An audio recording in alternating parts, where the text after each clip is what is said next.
সাংবাদিক বন্ধু বান্ধৱী সকলক মই আজিৰ সাংবাদিক মেললৈ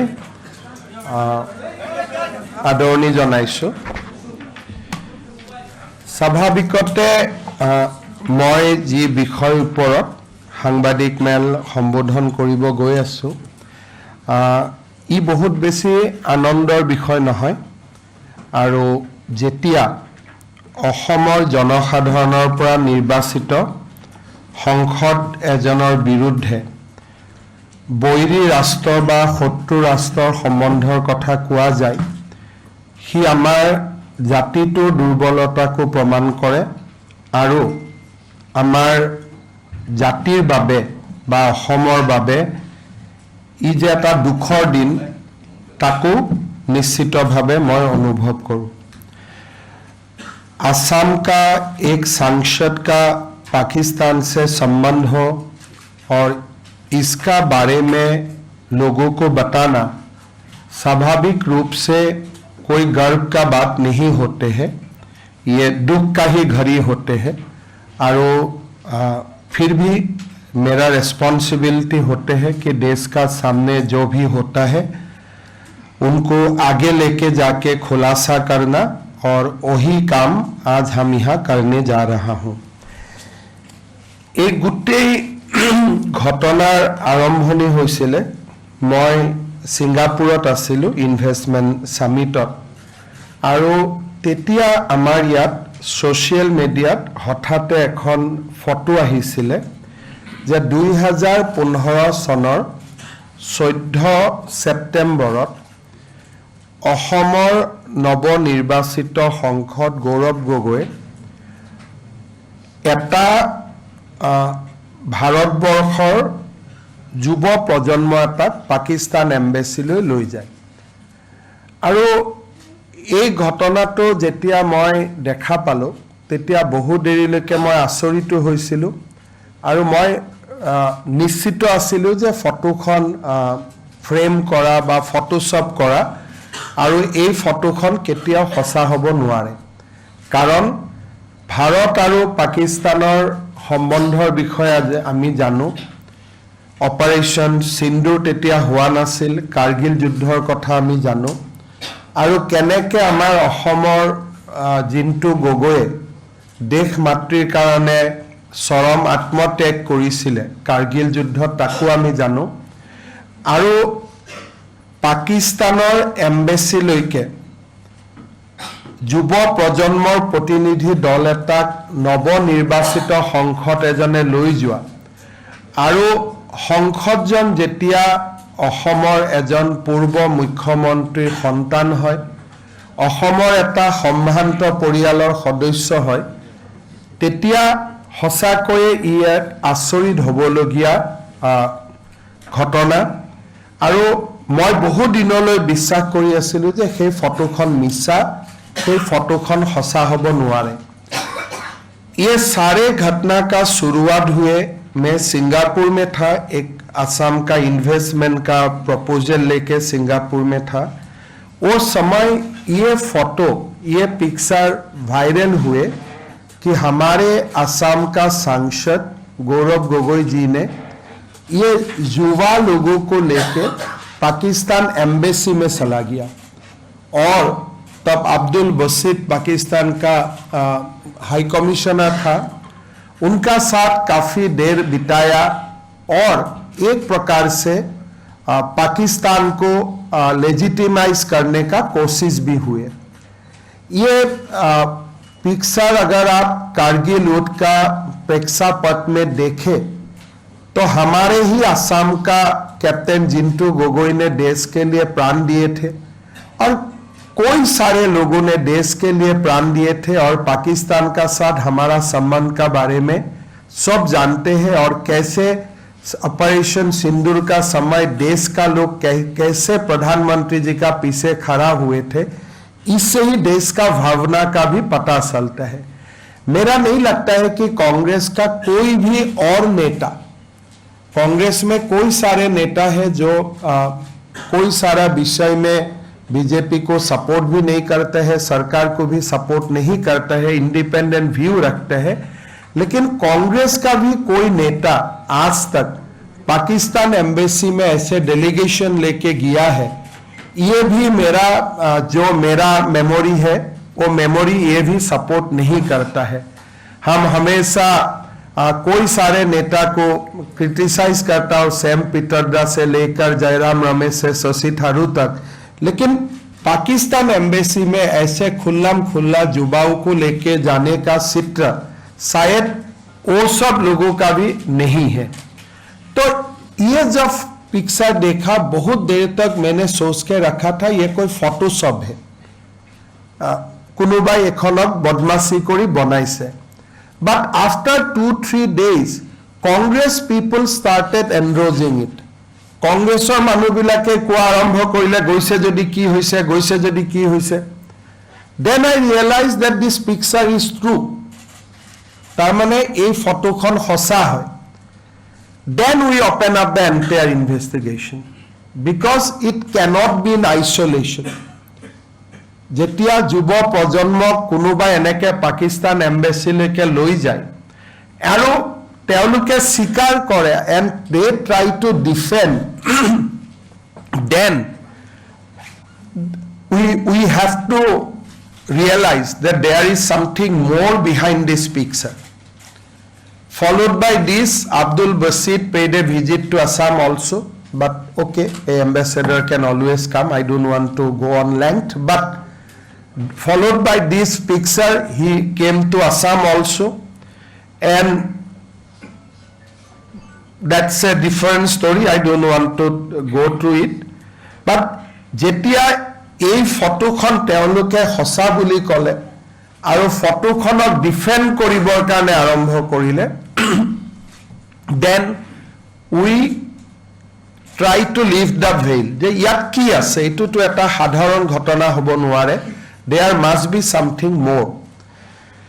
Then we searched and then we found that Gaurav Gogoi's wife, Elizabeth Colburn Gogoi, was working in Pakistan since March 18, 2011 to March 17, 2012. And then we searched further on different open source and social media. Then we found deputy leader of Congress parties involved in it. Moi bhabu this become more and more serious, so we just want to go through our outcome of our investigation on Ali Tauqeer Sheikh and his gang in entirely. This investigation was done by Assam Police SIT. A case was registered on our CID police station, and yesterday Cabinet, after going through the report, Cabinet is of the opinion that this matter should be investigated by a central agency, and we have decided to refer the matter to the Ministry of Home Affairs for further investigation, and case will be transferred to central government once we get affirmative reply from the central government. Now let us come to our submission on Ali Tauqeer Sheikh. I'll request people at least to come out of that cameraman hokol okonman jodi TV tour pora hai. So let us go. Ami prothom Ali Tauqeer Sheikhor upor kom. The presentation is English. Moi Assamiyat koi goisu. Ali Tauqeer Sheikh কোন হয়? Ali Tauqeer Sheikh এজন পাকিস্তানৰ প্ৰভাৱী নাগৰিক। Ali Tauqeer Sheikh পাকিস্তানৰ planning কমিশনৰ উপদেষ্টা আছিল আৰু আমাৰ ইনভেষ্টিগেশ্যনে প্ৰমাণ কৰে যে তেওঁ পাকিস্তান সামৰিক বাহিনীৰ অত্যন্ত নিকটৰ। তেওঁৰ ৰেচিডেন্সিয়েল এড্ৰেছ হ'ল ইছলামাবাদ।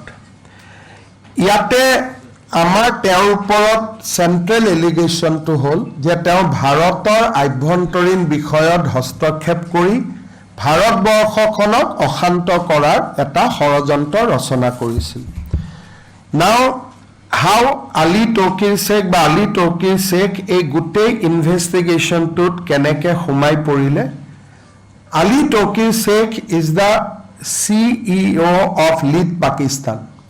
Lead Pakistan নামৰ অৰ্গেনাইজেশ্যন এটাৰ তেওঁ চিফ এক্সিকিউটিভ অফিচাৰ আৰু climate and development knowledge network CDKNৰ তেওঁ এছিয়ান হেড গভৰ্ণমেণ্ট অফ পাকিস্তানত তেওঁ ইভেন প্ৰাইম মিনিষ্টাৰে যিবিলাক কমিটি গঠন কৰে he is a member of many committees formed by government of Pakistan, Prime Minister of Pakistan in international forum. So, Elizabeth Colburn Gogoi, তেওঁ আমেৰিকাত কাম কৰিছিলে আন্ডাৰ সিনেটৰ টম উডালি তাৰ বিষয়ে আমি কম 2011 চনত তেওঁ পাকিস্তানলৈ আহে আৰু তেওঁ লিড পাকিস্তান নামৰ অৰ্গেনাইজেশ্যনটোত তেওঁ যোগদান কৰে আলী তৌকিৰ শেখৰ মেইন ফৰ্টেটো আছিলে যে ইণ্ডাছ ৱাটাৰ ট্ৰিটি যিখন অপাৰেশ্যন সিন্দুৰৰ পিছত গভৰ্ণমেণ্ট অফ ইণ্ডিয়াই যাক কেনচেল কৰিছিলে Ali Tauqeer Sheikh is always of the view that Hindu Jala Sukti Pakistanor স্বাৰ্থত আৰু এইখন সদায় বাহাল থাকিব লাগে আৰু ভাৰতে সিন্ধু নদীৰ পানীৰ ওপৰত কেতিয়াও দাবী কৰিব নালাগে তেওঁ যেটো ক্লাইমেট একশন গ্ৰুপ আছিল লিড পাকিস্তানৰ মেজৰ ৱৰ্ক আছিল on the Indus Water Treaty and he used to advocate Pakistan's viewpoint on Indus Water Treaty globally. Teo jito climate action or jito main kam asile supporting the Indus Water Treaty. Tar pisot teo climate action or namot hodai teo Pakistanor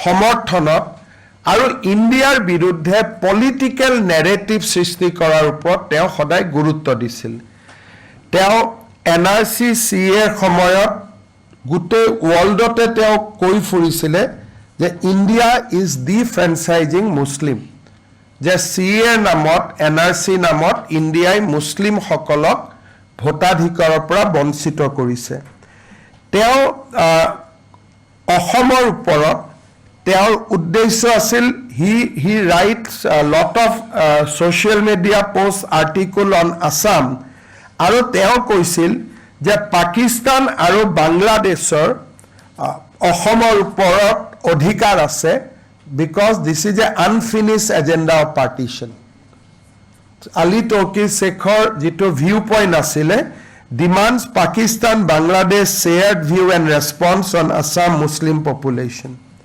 accused BJP of Hindu nationalist agenda, criticize interfaith marriage, love jihad or projibilak amar legislation hoisil bibhinno country ta criticize korisil aru Delhi riotor samoyot teo Pradhan Mantri Modi brings another shame to India demonizing Muslim population ei dhornor teo articles আৰু social media তেওঁৰ contribution আছিল so এইটোৱে প্ৰমাণ কি কৰে যে he was never a environmentalist he was holding fort for Pakistan on Indus water treaty and other related issues of the current reason of conflict between India and Pakistan তেওঁৰ all these points were documented we will give you a paper book you will able to see those tweets see this post apnaloke nije sabo paribo and Ali Tauqeer Sheikh Ahomor uporot teo he was a interested party Bharator uport interested party aru ji Hindu Jala Treaty jikhon Congress e amak japi disil Bharate tak operation Sinduror samoyot tak আমি তাক বাতিল কৰিছিল তেওঁৰ ফেভাৰত সেইখন ট্ৰিটিৰ ফেভাৰত তেওঁ international opinion create কৰিছিল অসমৰ ওপৰত তেওঁৰ ভিউ আছিলে ইণ্ডিয়াৰ ওপৰত ভিউ আছিলে আৰু আলী তৌকিৰ শেখৰ টুইটছবোৰ কেনেকুৱা আছিলে Bravo Gaurav and 6 others suspended from Indian Parliament by Speaker for standing up for a fellow citizen. Suspend me, but please discuss Delhi riots. Then he used to tag Elizabeth Colburn Gogoi on those tweets. Namot environmentalist, but teo hodai Bharator আভ্যন্তৰীণ বিষয়ৰ ওপৰতে তেওঁৰ দৃষ্টি আছিলে There are lots of tweets jak আপোনালোকে মই আপোনালোকক দিম আপোনালোকে চাব পাৰিব আৰু যেতিয়া এই investigation to start hall suddenly he deleted all his tweets normally a people of Pakistan should not fear about a investigation by Assam police because we cannot reach him but in order to protect someone he deleted his entire tweets Assam police ketiao Pakistanor pra Ali Tauqeer Sheikh greptar koribo noare kintu jetia Assam police investigation to arambho korile Ali Tauqeer Sheikh Twitter pra teo complete data teo mosi pelale he closed the Twitter's account for why obviously to protect someone in Assam in India because Assam police anyway cannot reach Ali Tauqeer so you can see the live connection যে এজন পাকিস্তানী নাগৰিকে অসম পুলিচৰ ভয়ত টুইটছ delete কৰিব পাৰে নেকি that means তেওঁ কাবাক ৰক্ষণাবেক্ষণ দিব খুজিছিলে now তেওঁ ইণ্ডিয়াত ফ্ৰিকুৱেন্টলি আহিছিলে তেওঁৰ ইণ্ডিয়াৰ যিবিলাক হোষ্ট আছিলে তেওঁলোকক আমি ইনভেষ্টিগেট কৰিছিলোঁ তেওঁলোকক আমি কথা পাতিছিলোঁ নাগাৰাজান এম মুকেশ কুমাৰ তেওঁলোক লিড ইণ্ডিয়াৰ এমপ্লয়ী আছিলে তেওঁলোকে আমাক তেওঁলোকৰ ব্যক্তিগত অনুভূতি দিছিলে যে Ali Tauqeer Sheikh held a vigorously anti-India worldview exhibited a clear tendency to humiliate India during his visit to India displayed behavior to belittle Indian culture ইয়াত তেওঁ যিবিলাক হোষ্ট আছিলে দুজন হোষ্টক আমি কথা পাতিছিলোঁ নাগাৰাজান আৰু মুকেশ কুমাৰ দুইজনে আমাক কৈছিলে যে Ali Tauqeer এন্টি ইণ্ডিয়া ইণ্ডিয়াৰ কালচাৰৰ এগেইনষ্টত বহুত বেছি বেয়াকৈ কমেণ্টছ কৰে আৰু তেওঁৰ গোটেই বিহেভিয়াৰটোৱে ভাৰতক হেয় প্ৰতিপন্ন কৰা Now interesting thing is that during the Congress period era of UPA he was allowed to visit India for 13 times Ali Tauqeer Sheikh very interesting jijon manuhor viewpoint against India he criticized India in all the forum but he was allowed to visit India 13 times and all visit took in the time when Dr. Manmohan Singh was the Prime Minister of India and Elizabeth and Gaurav was closely connected to the power structure of India. He came from Pakistan 4 times, Dubai para 5 bar, Abu Dhabi para 2 bar, Afghanistan para ebar, Thailand para ebar. Every time India government has given him visa. Which is very very interesting যে এজন anti Indian মানুহক India গভৰ্ণমেণ্টে কেনেকৈ visa দিব পাৰিলে and all these visas were issued during Congress rule once Prime Minister Modi came to power he stopped visiting India the moment India Bharatiya Janata Party sarkar ahile teo India taha bon kori dile আৰু তাৰ আগতে তেওঁ ভাৰতত কেইবাৰ আহিছিল 13 বাৰ তেওঁ 2010 পৰা 2013 লৈকে 13 ডিসেম্বৰলৈকে তেওঁ ভাৰতলৈকে 10 বাৰ আহে আৰু তেওঁ in the 2 or 3 visits he brought certain very important people. তেওঁ লগত আনিছিল একবাৰ doctor জাফল ইকবাৰ কোৱাদিৰ in the guise of attending a seminar, but more interestingly he brought Mrs. Jaha Sayar Vayani, Assistant Attorney General of Pakistan. India visitot ahote তেওঁ পাকিস্তানৰ attorney জেনেৰেলকো লগত লৈ আহিছিল আৰু আদাৰ পাকিস্তানী নেশ্যনেল তেওঁৰ লগত আহিছিলে Mrs Shyama Mehnaz Bhayani Zahara Sehar Bhayani we don't know about them but the first lady was the attorney general of Pakistan assistant attorney general of Pakistan so' Ali Tauqir নিজে 13 বাৰ অহা নহয়. He also brought high-level Pakistani officials along with him during the visits of India. So, if the NDMA chief can be given the color that he come for climates, but Attorney General visits to India, আৰু তেওঁলোকে ক'ত আছিলে দিল্লীৰ এখন সৰু হোটেলত আছিল called Metropolitan Hotel. They did not stay any good hotel. They used to stay in a metropolitan hotel called Delhi. It was a small guest house. They used to stay there. Now, how Elizabeth Gogoi is linked up to Ali Tauqeer. In 2011, Elizabeth has come to Pakistan from America. আৰু আলী তৌকিৰ শেখে Elizabeth গগৈক lead পাকিস্তানত চাকৰি দিয়ে আৰু পিছলৈ Elizabeth was transferred to India but continue to be paid by the Ali Tauqeer. That মই আৰু অলপ কম যে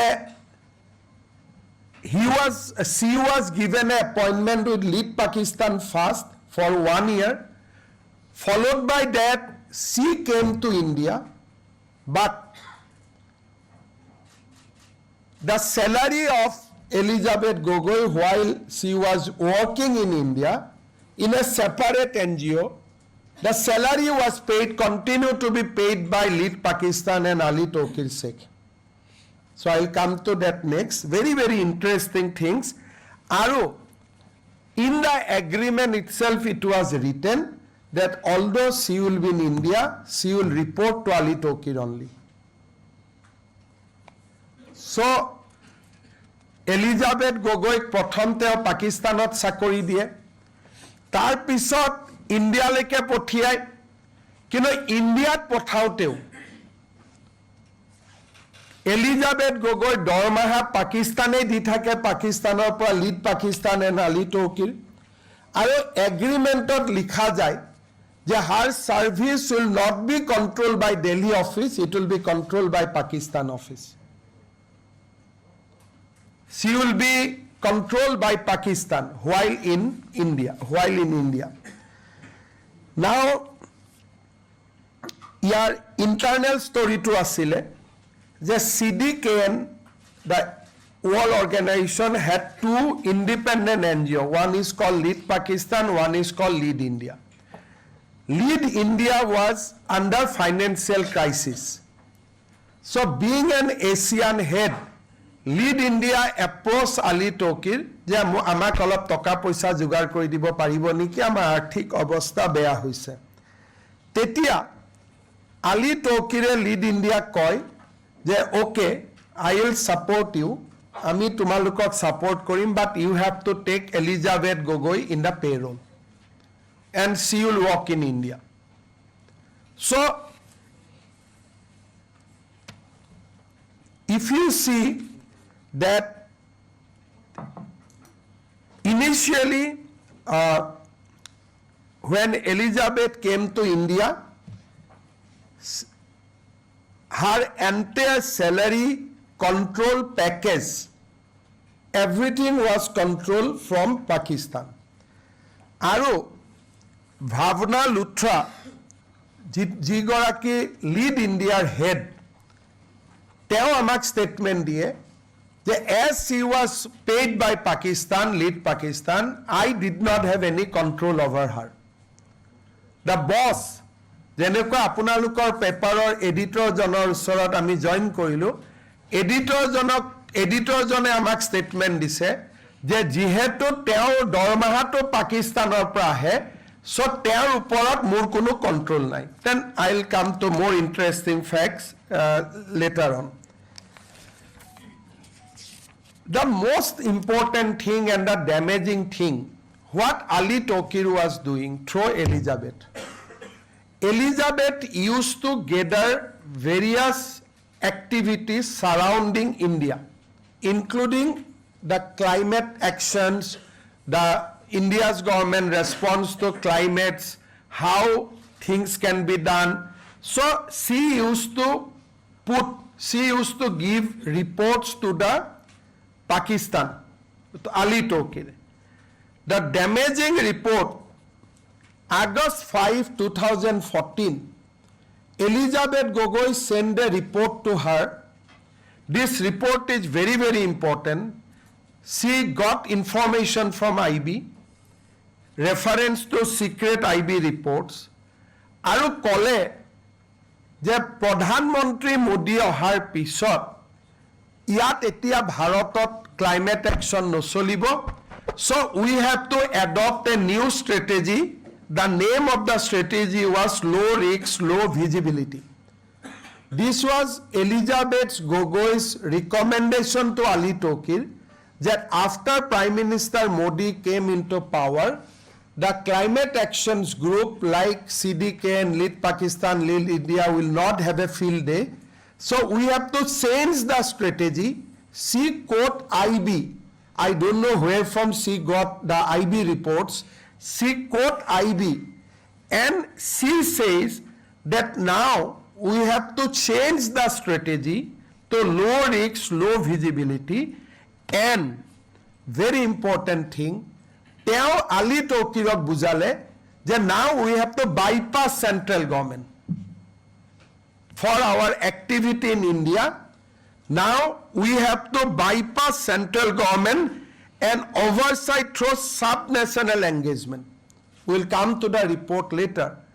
তেখেতে কি ক'লে যে ভাৰতত এতিয়া মোদী আহিলে, গতিকে ভাৰত চৰকাৰৰ লগত এতিয়া আমি একো কাম নকৰো, আমি চেন্ট্ৰেল গভৰ্ণমেণ্টক বাইপাছ কৰিম আৰু মিউনিচিপালিটি ষ্টেট গভৰ্ণমেণ্টৰ লগত আমি ডিৰেক্টলি কাম কৰিম, লো ৰিস্ক লো visibility.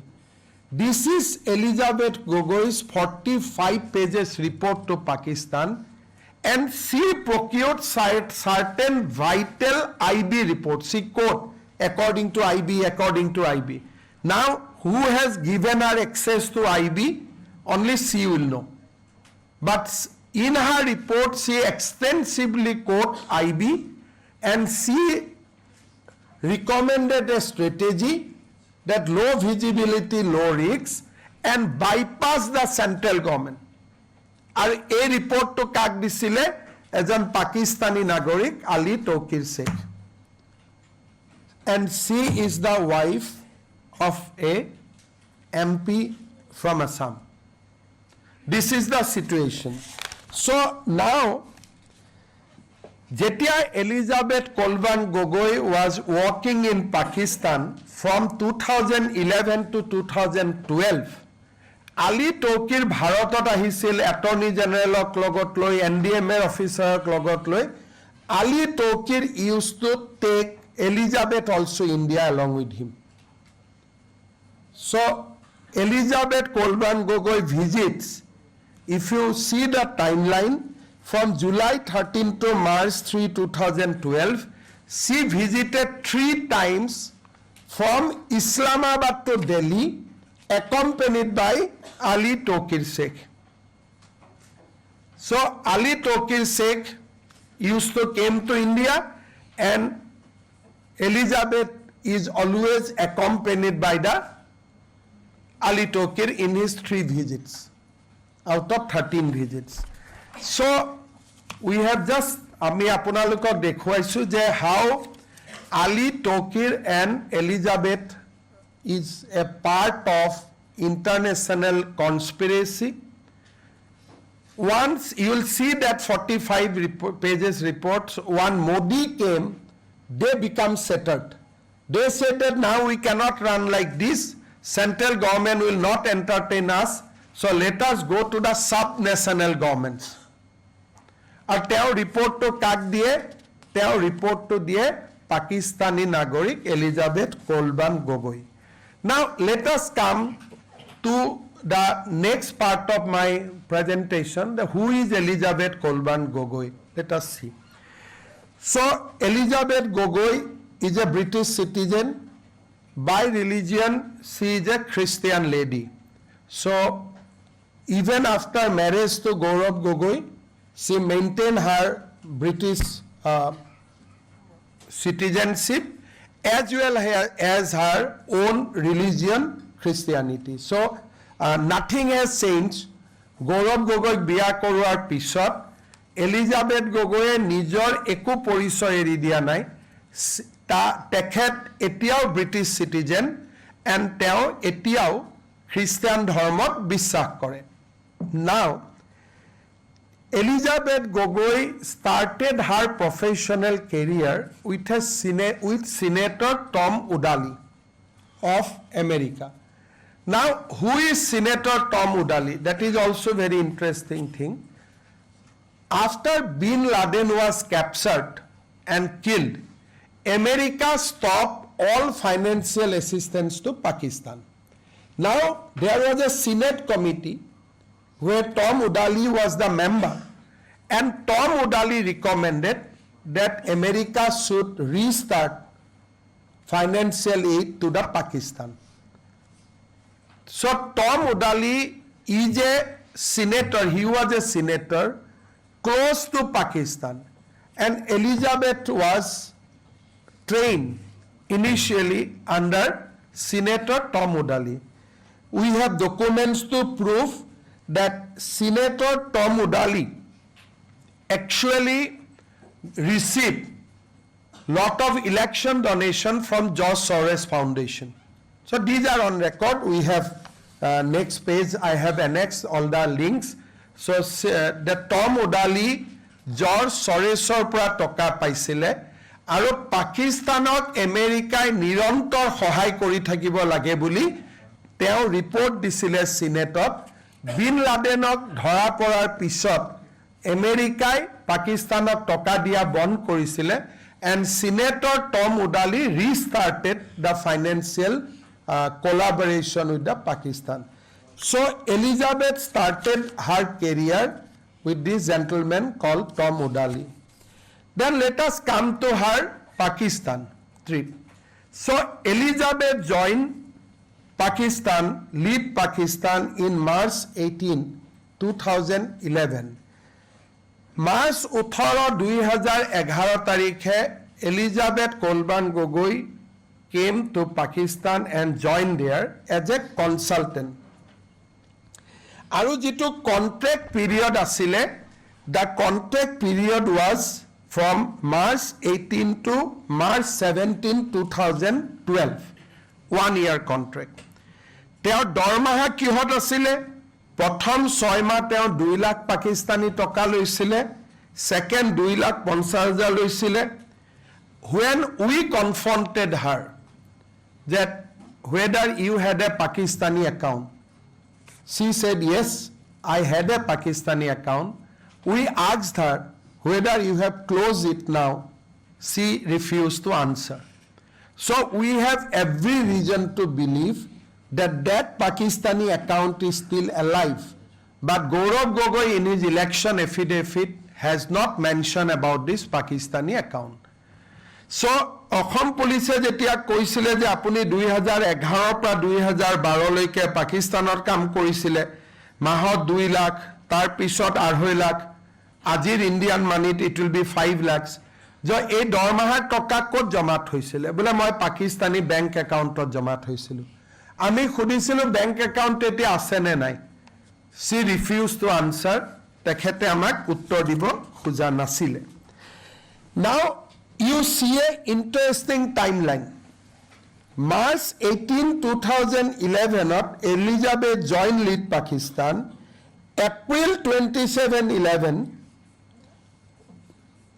she got an appointment letter from Lead India within 1 month First March 18 2011 she joined Lead India for 1 year but April she got an appointment letter from Lead Pakistan but the appointment letter is such that মই আজি appointment দিলো কিনা আপুনি join কৰিব এক বছৰ পিছত तो लीड इंडिया তেওঁক अपॉइंटमेंट दिले दे मैं आज से आपको अपॉइंटमेंट लेटर दिया हूं बट आपका ज्वाइनिंग डेट 1 साल का बाद कहीं आपने सुना है ऐसा अपॉइंटमेंट लेटर कि 1 महीना देते हैं लेकिन उनको ज्वाइनिंग टाइम 1 साल दिया गया क्यों so that she can be groomed under Ali Tauqeer for 1 year she had a valid appointment letter in India but appointment letter was a very interesting that you will come to India after 1 year now who says that send the appointment letter Bhavna Luthra so we asked Bhavna Luthra how you met Elizabeth well I don't know I just send an appointment letter now Bhavna Luthra says that Elizabeth was physically in Pakistan at the signing of the contract. She signed in India and implication was laid down a preparatory timeline which we can call training also under Ali Tauqeer Sheikh. যি গৰাকী মানুহে তেওঁক appointment দিছে ভাৱনা লুথৰা তেওঁ কেতিয়াও এলিজাবেথক লগো পোৱা নাই She just sent the appointment letter to Islamabad. Now, appointment letter ki hol? Appointment letter diar pisot there was an agreement between Ali Tauqeer and Bhavna Luthra. Agreement khonot ki likhile je Elizabeth tumar tat Elizabeth ase but she will be managed by me. It is a part of the agreement. Bhavna Luthra and Ali Tauqeer, these are the parties. They signed the agreement saying, agreement explicitly assigned Elizabeth Colburn the responsibility to build partnership, policymaker research, civil society in India. Pakistan aro ভাৰতৰ মাজত চুক্তি হৈছে between Ali Tauqeer and Bhavna Luthra আৰু সেই চুক্তিৰ আধাৰত Elizabeth has been appointed in India আৰু what was the job of the Elizabeth and Bhavna Luthra আৰু সেই চুক্তিৰ আধাৰত Elizabeth has been appointed in India আৰু what was the job of the Elizabeth to enter into the civil society policy makers and researchers they এই তিনিটা শ্ৰেণীৰ লগত Elizabeth will work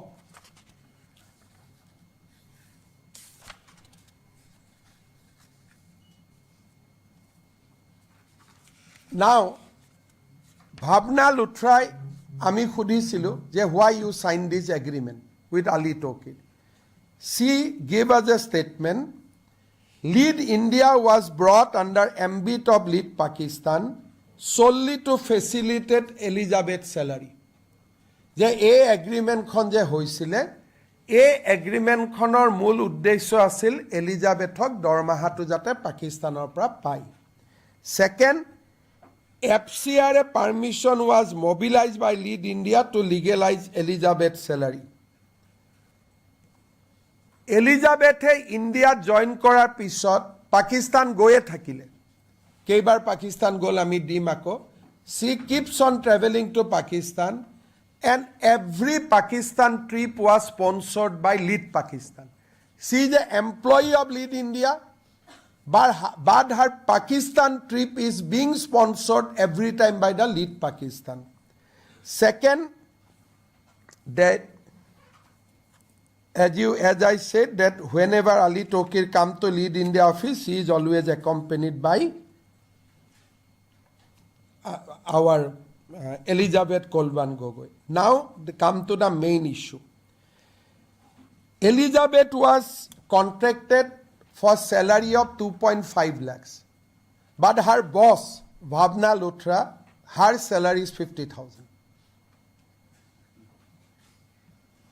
The boss Bhavna Luthrar statement amak dise je moi dormaha 50,000 পাও, kintu Elizabethok moi dormaha 2.5 lakh diu.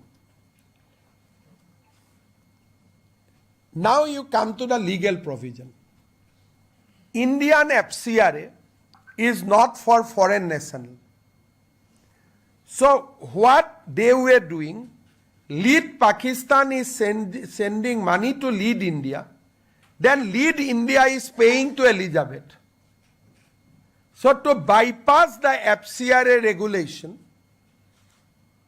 তেওঁলোকে কি কৰিলে যে just to pay salary to the Elizabeth Colburn Gogoi, lead Pakistan is sending money to lead India is paying to Elizabeth. Etia Pakistanor para foreign donation is never approved in India. The crux is kuno Pakistan NGO Indian NGO toka dibo nware. This is the only one example when government of India must have allowed at that point of time before Modi came to power. This is the only occasion. Today, a Pakistan NGO, Assam NGO toka dibo nware, Bharato NGO toka dibo nware because it is an enemy country. But for lead Pakistan and lead India to pay the salary to Elizabeth Colburn Gogoi, permission has been obtained that we will take the Pakistan donation.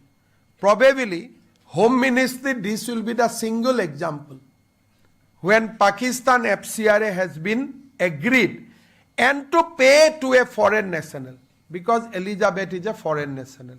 The FCRA beneficiary has to be Indian. But in that case, the FCRA beneficiary become a British national and lead India act as a pass-through. That Ali Tauqeer has transferred the money to the lead India. Lead India was paying to Ali Tauqeer. These are part of the agreement. Agreement said that तुम हमें पैसा देगा हम इसको तनख्वाह देगा. This is the in the appointment letter itself ये लिखा हुआ है कि your appointment is subject to we getting money from CDKN and lead Pakistan. As now you see, Bhavna Luthra says that she was devoid of any specific guideline, deliberately concealed connection to, and now says her salary was entirely funded and channeled through lead Pakistan. So MP Egorakir, by now she become wife of the Gaurav Gogoi. Gaurav Gogoi married her on 24th September 2013. So a wife of Indian MP, corpora salary pai ase lead Pakistanor pra. Lead Pakistanor head kun Ali Tauqeer. And entire money is coming from bank account from lead Pakistan to lead India. Then lead India is signing check for Elizabeth Colburn Gogoi. So you see, lead Pakistan has given during that period only 63.48 lakhs. Total lead India CDK nor pale total 91 lakhs, and entire amount was paid to Elizabeth Colburn Gogoi. Lead India dui sourceor pra toka pale. Lead India total received 91 lakhs. Amount from Pakistan 63.48 lakhs, and lead India को जो भी मिला है सारे वो Elizabeth Gogoi को दे दिया है. So out of 19.1 lakhs, 82.41 lakhs has been paid to Elizabeth Colburn Gogoi. These are the bank account of Lead Pakistan and PwC. So Pakistan, these are the date of transaction to the Lead India. Then these are the payment details to the Elizabeth Colburn Gogoi. So Lead Pakistan is sending money and Lead India is paying to Elizabeth Colburn Gogoi. I think in Gutte Bharatot, she will be the only employee who was receiving salary from Pakistan. And Bhavna Luthra admitted in her deposition that this arrangement was only to facilitate salary to Elizabeth Gogoi. Aru teo mur logot kamu nokore. There was that Lead India FCRA accounts we have given. Funding source Lead International, Lead Pakistan, Great Britain poundot receive korisil, and there was this money will be used for salary of Elizabeth Colburn Gogoi that was hide from Government of India. Ki boli loisil je Lead Pakistanor kamor karone ami Pakistanor pra Lead India'r kamor karone ami Pakistanor pra toka loisu. But actually it was a pass through. Channelizing salary of Elizabeth Colburn Gogoi. That was hide from the MHA. So this is a serious violation of FCRA.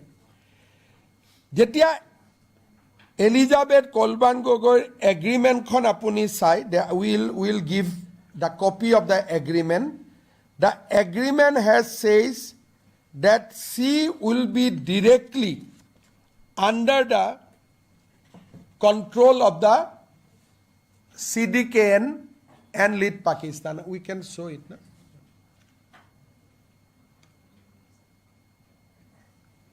You can see CDKN program, India is part of the overall NS and directed by Lead Pakistan and One Partnership Delivery Alliance. As such, the personnel in the statement of work normally manage and their work overseas and approved by the Asian Regional Director.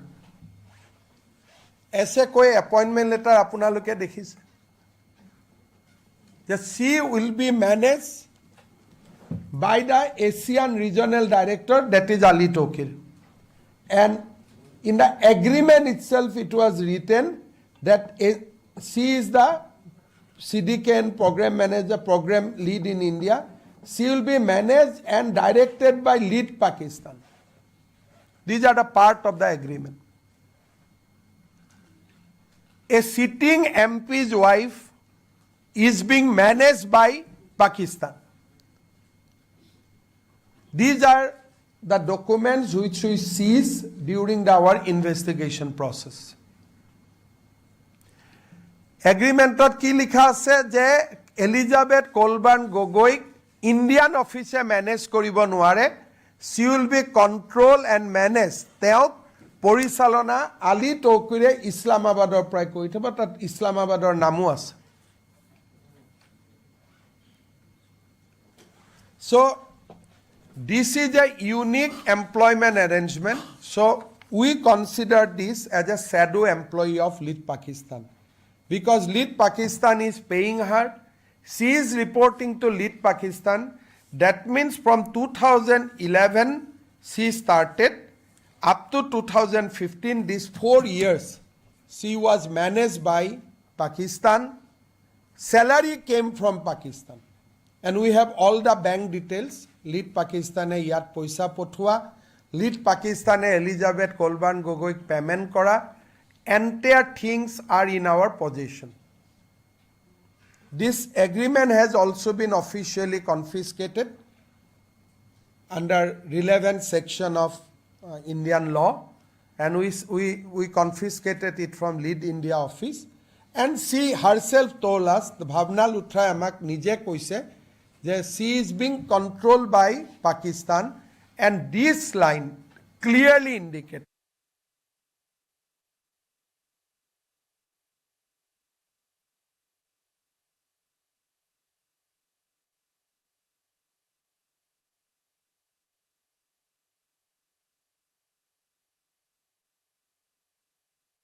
When she was working in India, she used to send confidential report to Pakistan.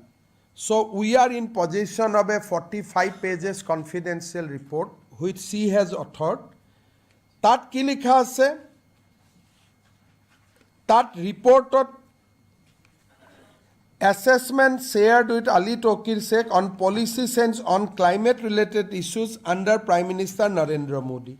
Now, that report quoted sensitive IB documents, IB reports, internal policy direction of the government of India.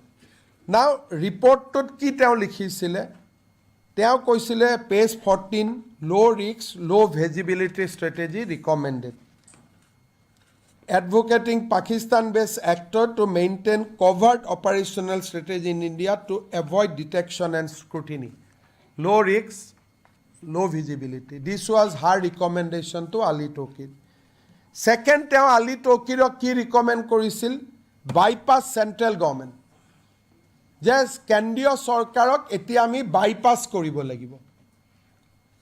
Kar logot kam koribo lagibo? Je she was of the view that now tension between state and central government will increase after Prime Minister Modi become Prime Minister of India. Making Pakistan-based actor aware about the political tension between government of India and state government with underlying recommendation to engage with state government to circumvent central oversight.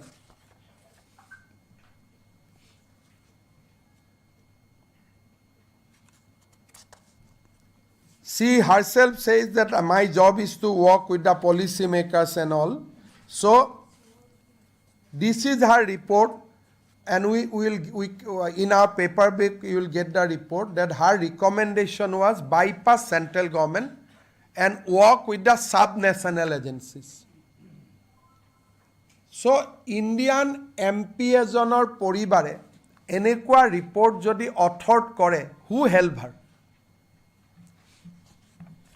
Next, let us see that teo jetia India kam korile, Pakistanor pora to India ahile. Now, etia ami dekha pao je she visited lead India kam kori thakute teo Delhi pora Islamabad gol 6 bar.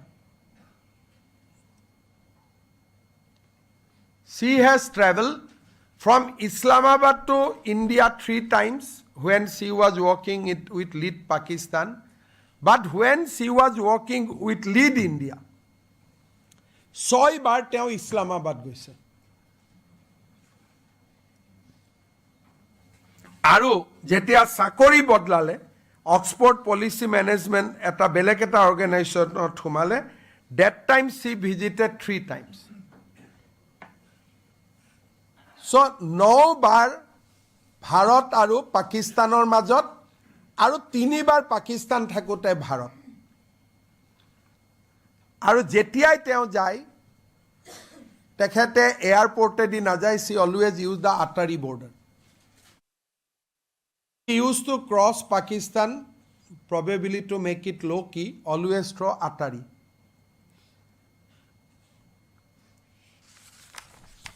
So, Indian MP ejonor wife, she visited 9 times to Pakistan when she was become formally wife of Gaurav Gogoi.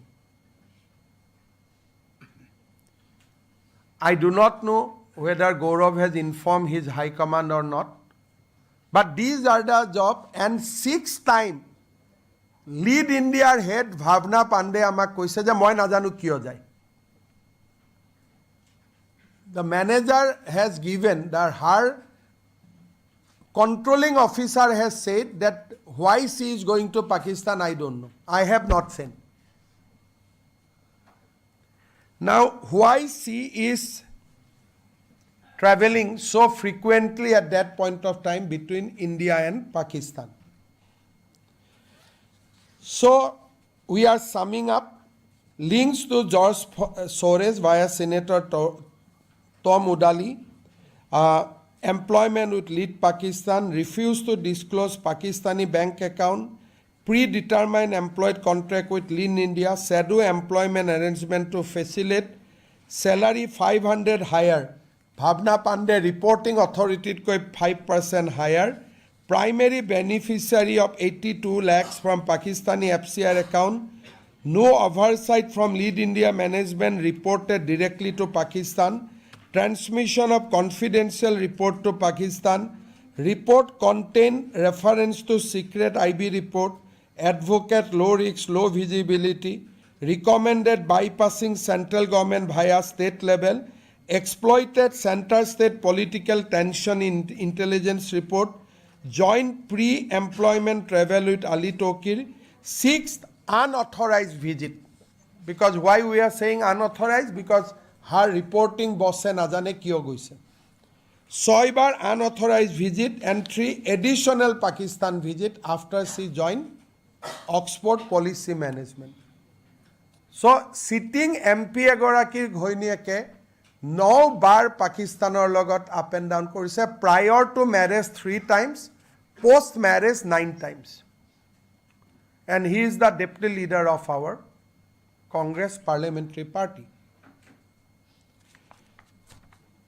So this is what our finding on Elizabeth Colburn Gogoi. Now come to Gaurav Gogoi. So we know that what is his. So Gaurav took a very, very confidential visit to Pakistan. Why we say confidential, I'll tell them. He went to Pakistan in December 14, 2013 and stayed up to December 24. So it was a visit which was there for 10 days. Usually, Pakistanot 10 days visitor karne, you can analyze that Pakistan is not a tourist place that 10 din goi tate thakibo. When he was being questioned in Assamese media that why you have gone to Pakistan, then he said, my wife is working in Pakistan, my mat logabo goisilu. But Elizabeth Colburn Gogoi came to India on 1st June 2012. She joined Lead Pakistan. So jetia Gaurav Gogoi Pakistanot goisile, Gaurav Gogoi poriyale ba poribare Pakistanot kam kori thoka nasile. She was working in India, but Gaurav tried to explain to the Assamese media that my wife was at that point of time in Islamabad. That is why I visited. But that is false, because Elizabeth Colburn Gogoi joined Lead India on 1st June 2012 with headquarters in Delhi. But he visited Pakistan December 14, 2013 to December 2024. Again, to keep the visit a low profile, he decided to go by Atari border. Now, Atari border di par hoy. At that point of time, Gaurav was residing in the residence of Chief Minister of Assam. That point of time, his father was Chief Minister of Assam. Assamor Mukhyamantri Basabhavanot thake. Definitely, it is a very, very important visit. Ami Assamor SB khudisilu de whether you have been informed. They said that we were not informed. So this was a confidential visit. Before, up to December 2013, he was active in social media. On return, December 25th, he started his social media, but that 10 days was digitally, he was silenced. He did not post any photograph of his visit to Pakistan, nothing. He was just out of radar 3 days. Now, let us come to the more important point. As you know, that there is a set of diplomatic engagement between India and Pakistan, that visa is city specific. যেতিয়া ইণ্ডিয়াৰ পৰা কোনোবা মানুহ পাকিস্তানত যাব তাৰ নিয়মটো হ'ল visa will be granted to a city and when Pakistani citizens come to India visa is given either Delhi or Mumbai. That's the standard protocol which both the country follow. There is no overall country visa. So Pakistan jabor karone Pakistan visitor karone kuno visa napabo.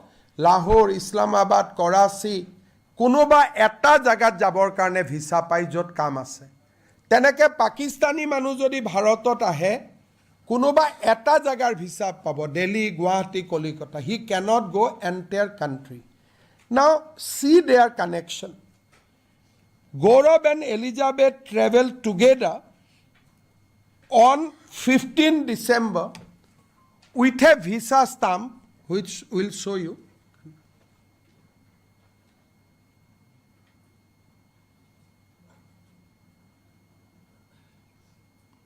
You see that visa has said Lahore only.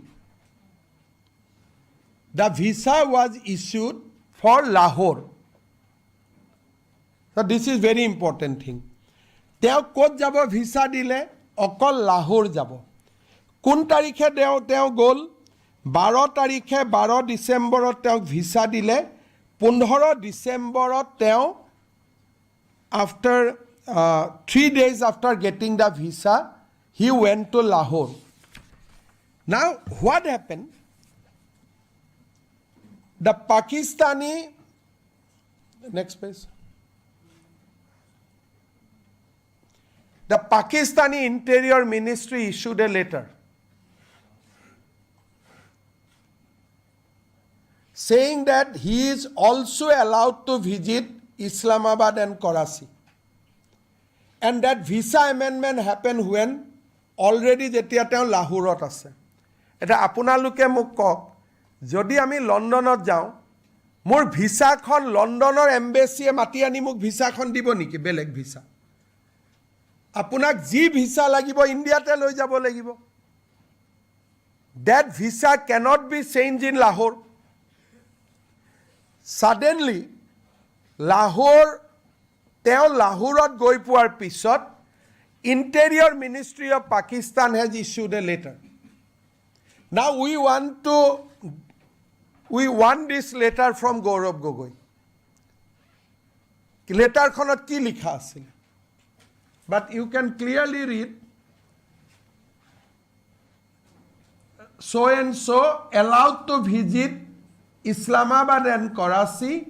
Fight Ministry of Interior Government of Pakistan letter dated 16/12/2013. So 15 Gaurav arrived in Lahore and 16 Ministry of Interior recognized his presence in Pakistan and invited him in my language to Islamabad and Karachi. That point of time he was not MP. Ketiaba ki hoy MP hole Montri gole ketiaba embassy might log pabo pare. He was a simple citizen. Now this letter we want. I will request Gaurav Gogoi to to give the copy of this letter to media because a letter to ki likha asile. Why he was allowed to Islamabad and Karachi. Again you come to the Lahore visa. You said that this visa was issued by Delhi, Pakistan embassy, only up to Lahore. 15 tarikhe by road he reached Lahore. Lahore joar loge loge the condition is changed.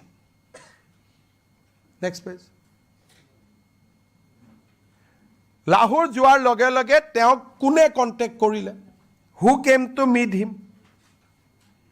Who talked to him? Whom he contacted there? So the visa immediately expanded to Islamabad and Karachi. Visa khon borhai dile je Islamabadu jabo paribo, Karachiu jabo paribo. Fight the Interior Ministry's letter. Interior Ministry means what? In Pakistan, that is the Home Ministry. That means Gaurav Gogoi has a live link with the Pakistan Home Department. After this 10 days visit, as we told that 10 days he remained digitally silenced. But after this visit, that person changed completely. How he changed completely, I'll tell you. After this visit, after 10 days in Pakistan, the person changed completely. So I appeal to Gaurav Gogoi, we don't need any other clarification. At least give a copy of this letter, and this we have collected from his own passport. It is not that he has surrendered his passport to the MEA to obtain a diplomatic passport. This stamp is there in his own passport. And Assam Police SIT has confiscated that passport. So this is, the interior letter was dated 1612. I will again recall Captain Jintu Gogoi. Jintu Gogoi hotya kora Pakistane, why they will allow Gaurav Gogoi red carpet?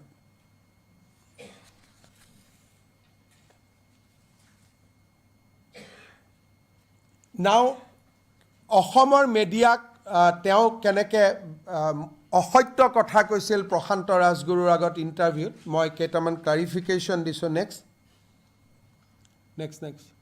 নাই এইটো unanswered question. মিডিয়াত we can show' the media. Gaurav Gogoi, আমাৰ প্ৰশ্ন, আপুনি পাকিস্তানলৈ কিয় গৈছিল? পাকিস্তানত মই 2013-14 চনত যেতিয়া মোৰ সেই সময়ত মোৰ সহধৰ্মিনী কাম কৰি আছিল তেখেতৰ লগত। নাও কাম বেক। চ' কেনেকৈ অসমীয়া মিডিয়াক কি ক'লে যে মোৰ পৰিবাৰে তাত কাম কৰি আছিলে? নাও কাম।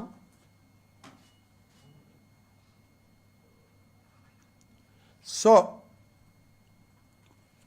unanswered question, unanswered question.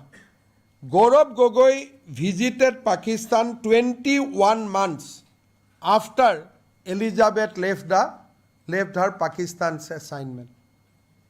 আর প্রশান্ত রাজগুরু কি কলে যে মোৰ ওয়াইফ পাকিস্তানত আছিল? কথাটো এনেকুৱা ইজি কৰি দিলে যে মোৰ ওয়াইফ পাকিস্তানত আছিল কাৰণে মই লক কৰিব গৈছিলোঁ। Her wife joined India 1st June 2012 and she visited Pakistan. They visited Pakistan again on 16/12/2013. So, this show যে কেনেকৈ আমাৰ মানুহখিনিক অসমৰ সাংবাদিকসকলক তেওঁ কেনেকৈ মিছলিড কৰি আছে প্ৰত্যেকটো দিনত। So now we want that letter. আমি we grill Elizabeth Gogoi. We ask Elizabeth Gogoi that Gaurav with whom in Pakistan? She refused to answer.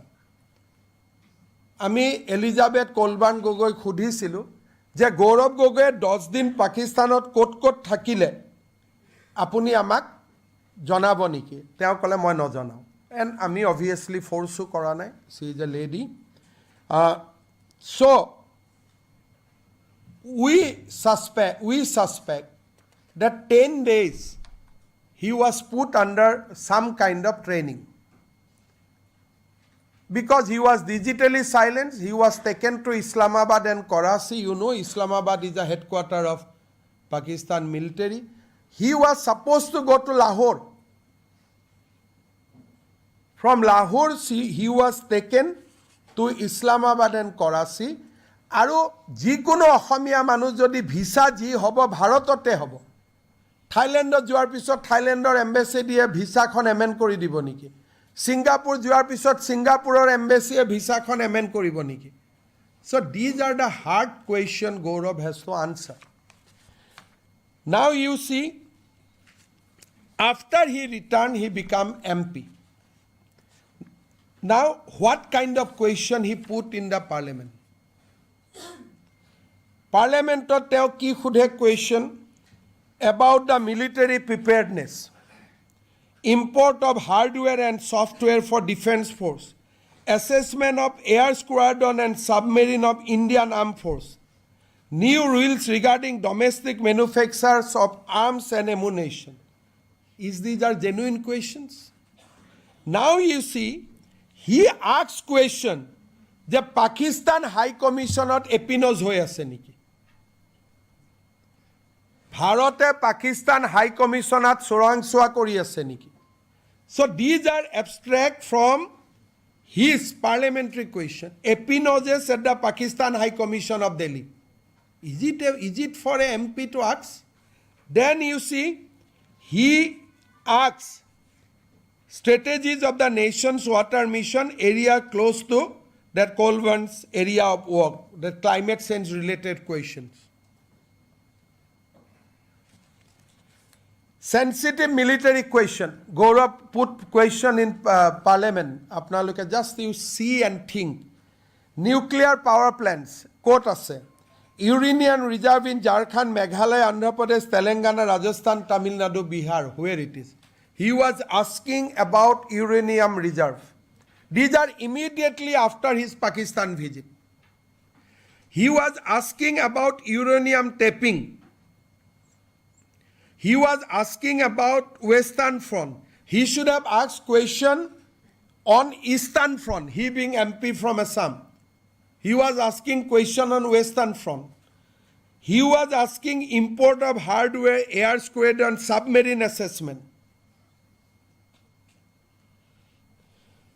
So as a first time MP, asking government so many confidential matters, can't we link to his 10 days training in Pakistan?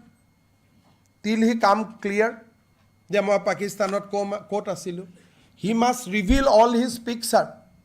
পাকিস্তানত থকা সময়ৰ photo, পাকিস্তানত থকা সময়ৰ day to day, minute to minute details, he now must give to the people of Assam and people of India. Because these are questions followed by his Pakistan visit. These are the questions he asks within 1 year of Pakistan visits. Second, he took that delegation to Pakistan embassy also after he came back from Pakistan.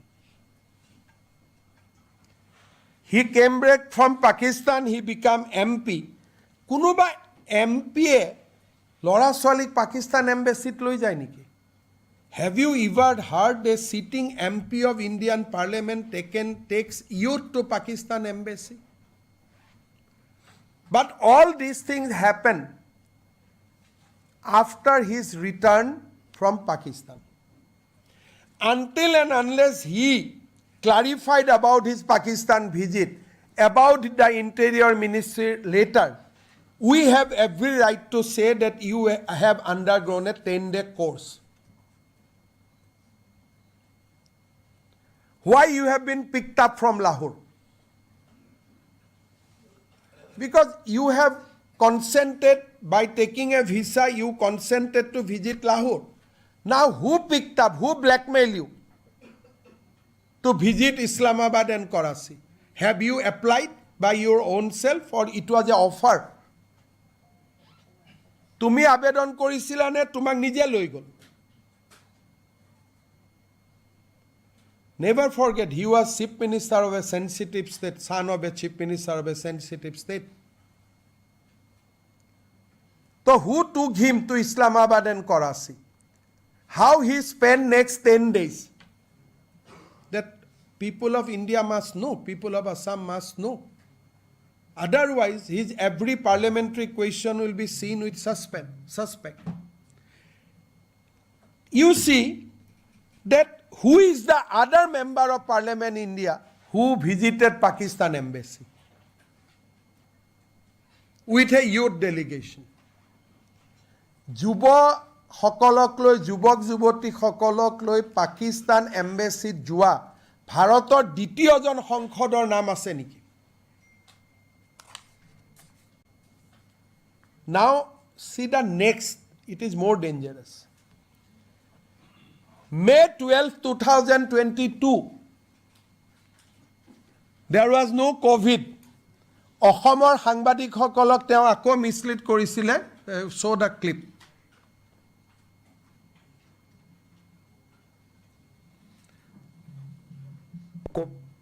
সৰু ছোৱালী জন্ম হ'ল তাতে জন্ম হ'ল যিহেতু কোভিডৰ সময়ত ইয়াত হস্পিটেলৰ অৱস্থা অলপ সংকটজনক স্থিতিত আছিলে তো তাইৰো ব্ৰিটিছ পাছপৰ্ট হ'ল আৰু ল'ৰা ছোৱালীৰ লগত অহা যোৱা কৰোঁতে যদিও মোৰ ল'ৰা দিল্লীত জন্ম হ'ল তাৰ ইণ্ডিয়ান পাছপৰ্টটো ল'ৰা ছোৱালীৰ দায়িত্ব বেছিভাগ মাকৰ লগত থাকে আৰু ৰাজনৈতিক পৰিয়ালটো গোটেই দায়িত্ব মাকৰ লগত থাকে তো আমি তেখেতৰ সৰু ল'ৰা ছোৱালী আমি কৈছোঁ যে তুমি মাকৰ লগত থাকা আহোঁতে যাওঁতে যদিও তুমি দিল্লীত পঢ়া শুনা কৰা দিল্লীত তুমি ক্ৰিকেট বিৰাট কোহলি ভাল পোৱা জসপ্ৰীত বুমৰা ভাল পোৱা কিন্তু মাকৰ লগত থাকিলে আমাৰ এইটো সুবিধা হয় চ' কি কৰে মাকৰ লগত থাকিব দিলে so' his mother stays were in Delhi only but what he did on March 12, 2022 he visited the passport office in India and surrendered his son's passport, Indian passport. Show the letter.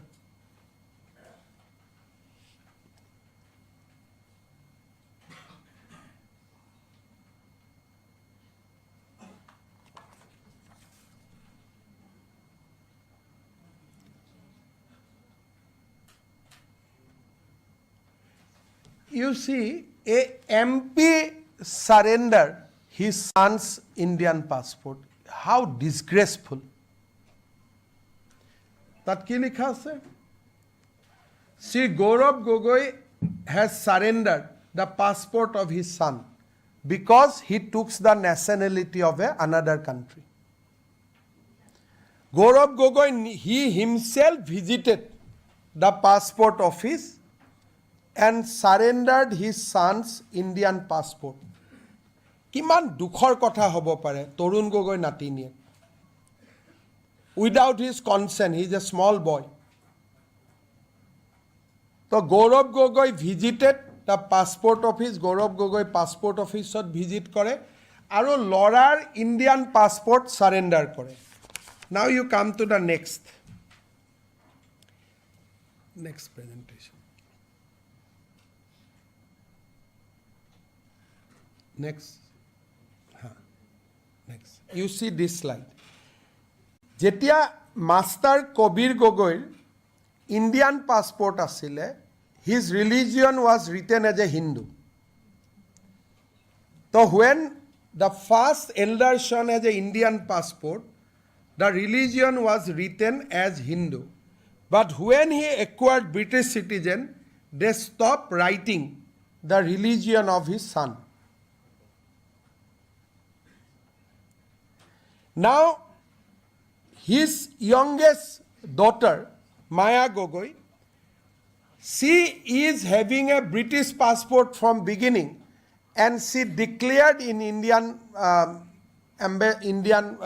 before the Indian authority that her religion is Christian. Mother says that I am a Christian. The daughter says I am a Christian. Small girl, they do not know also. May 2020 জন্ম হৈছে 5 years old kids. তো ছোৱালীজনীক জন্মৰ পৰাই Christian ল'ৰাজনৰ পাছপৰ্টত হিন্দু আছিলে now it has been shifted to blank. That means it is in the process.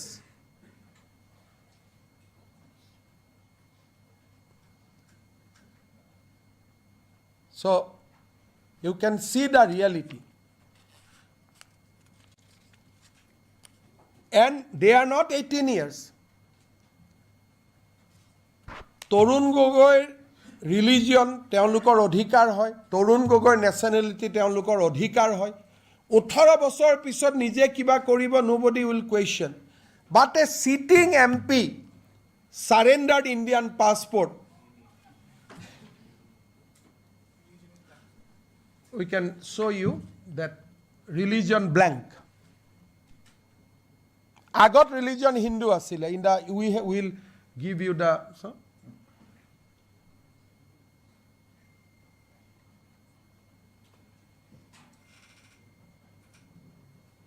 You see, this was written Hindu. When he was holding an Indian passport, he was mentioned as a Hindu. The moment he took the British passport, his religion gone blank. Now show his daughter passport.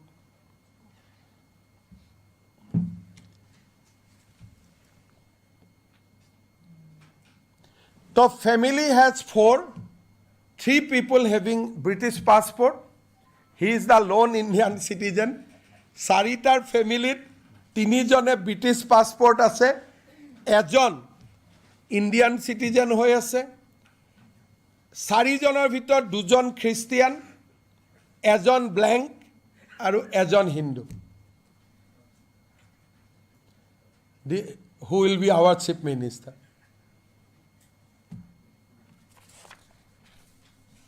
So, we have shown you that right from visa anomaly to surrender passport and everything, we are circulating a paper back to you where every documents I have quoted is there in origin. I mean, Xerox, but we have certified that as a origin. Gaurav Gogoi passport or Hindu. He is the in his home, he will be always in minority. Any motion he cannot pass. He will not be able to pass. So, in parliament also he will be always with the minority, and home also he will be always in minority. No. So, paper back to Didi was okay. So, this documentation, as you know, that Assam government has a limitation. We cannot approach RAW. We cannot go to the Pakistan embassy. We cannot requisition the service of Interpol. We believe a deeper connection between Elizabeth Colburn Gogoi, Gaurav Gogoi and Pakistan. And this cannot be simple. Interior Ministry inviting him, visiting his wife, visiting Pakistan 9 times after she came to India, authoring report that Kendra Baddi go to the state, quoting illegally IB reports, then কাম কৰি আছো ইণ্ডিয়াত salary আহি আছে Pakistan. So these are not easy things to digest, and had it been another country, probably matter would have been different. But this is all about Pakistan. A gutei kotha to kar logot link Pakistanor logot. So Assam government has yesterday decided that decided to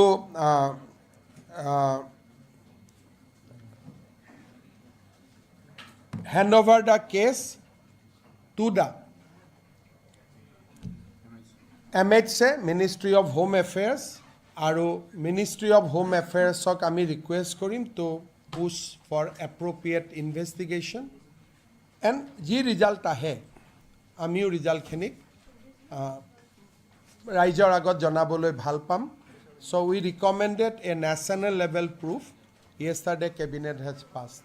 So I am open to any question. Prior to 2014, minute, one by one. Prior to 2014, there must be someone very higher ups who might have been involved. You know, like otherwise this information, such classified informations. So you see, FCRA clearance for Pakistani donation. It is not a easy things to happen in India.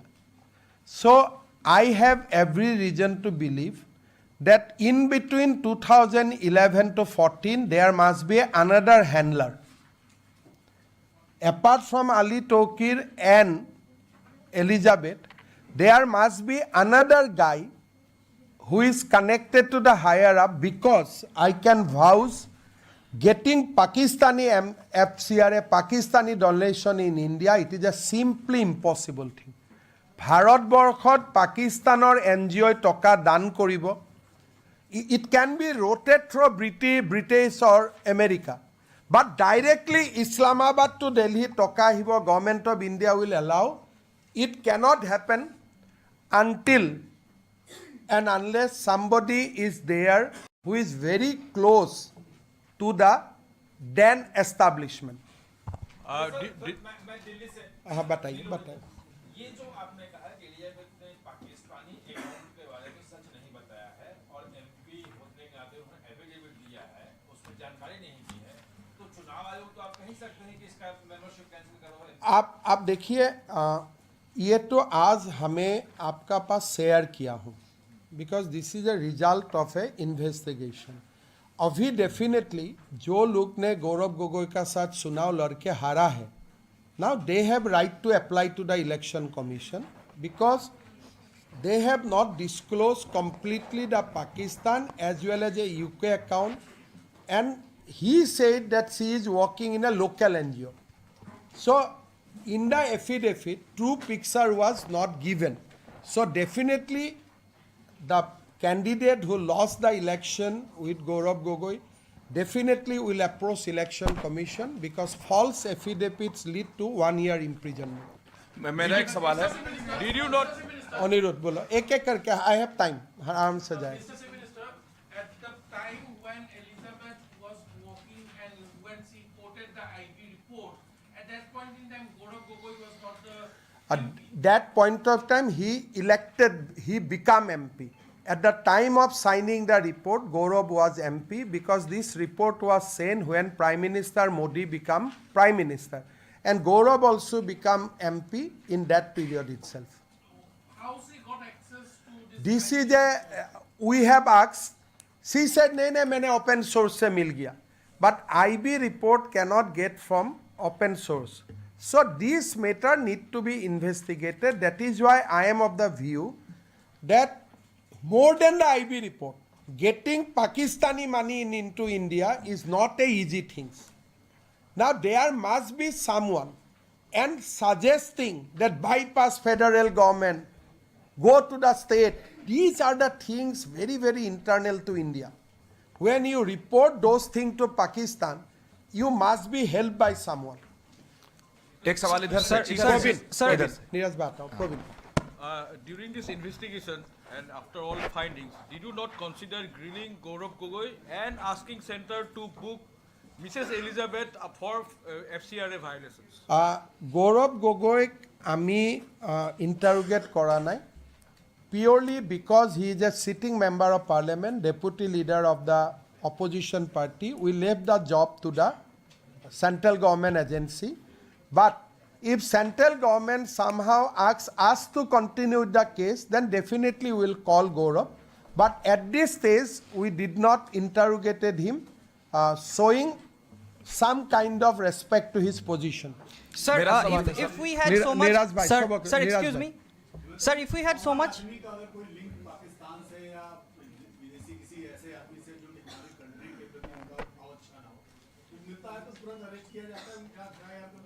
अरे एक तो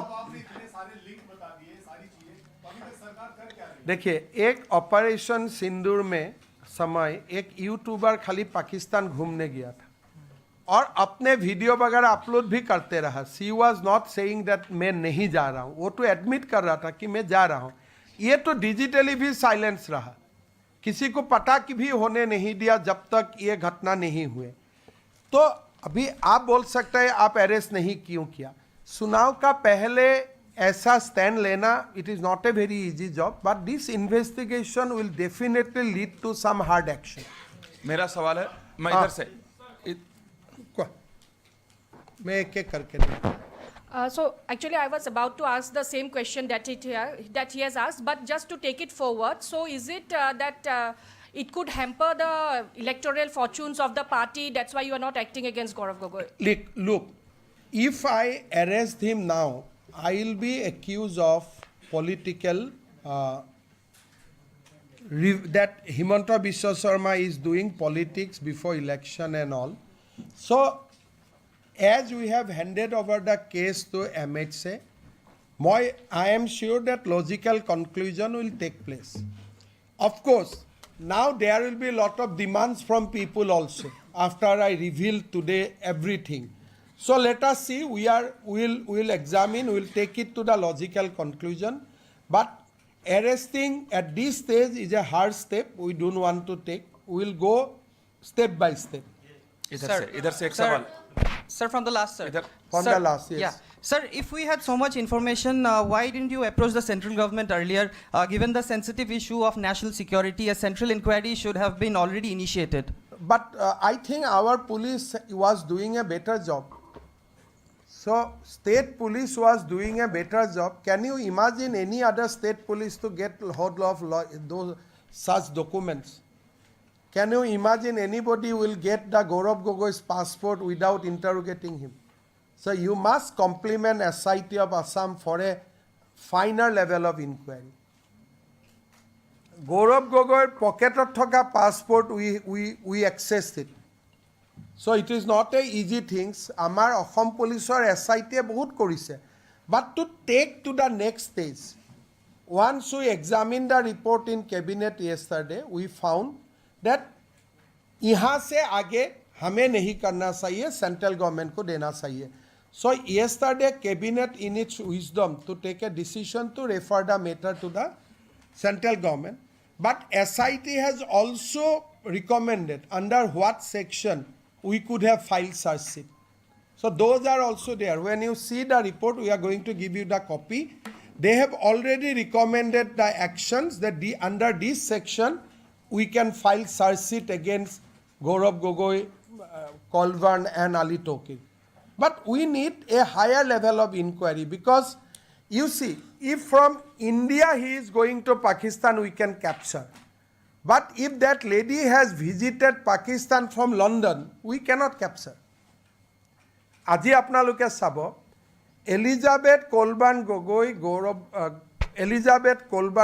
visited Pakistan 9 times from India.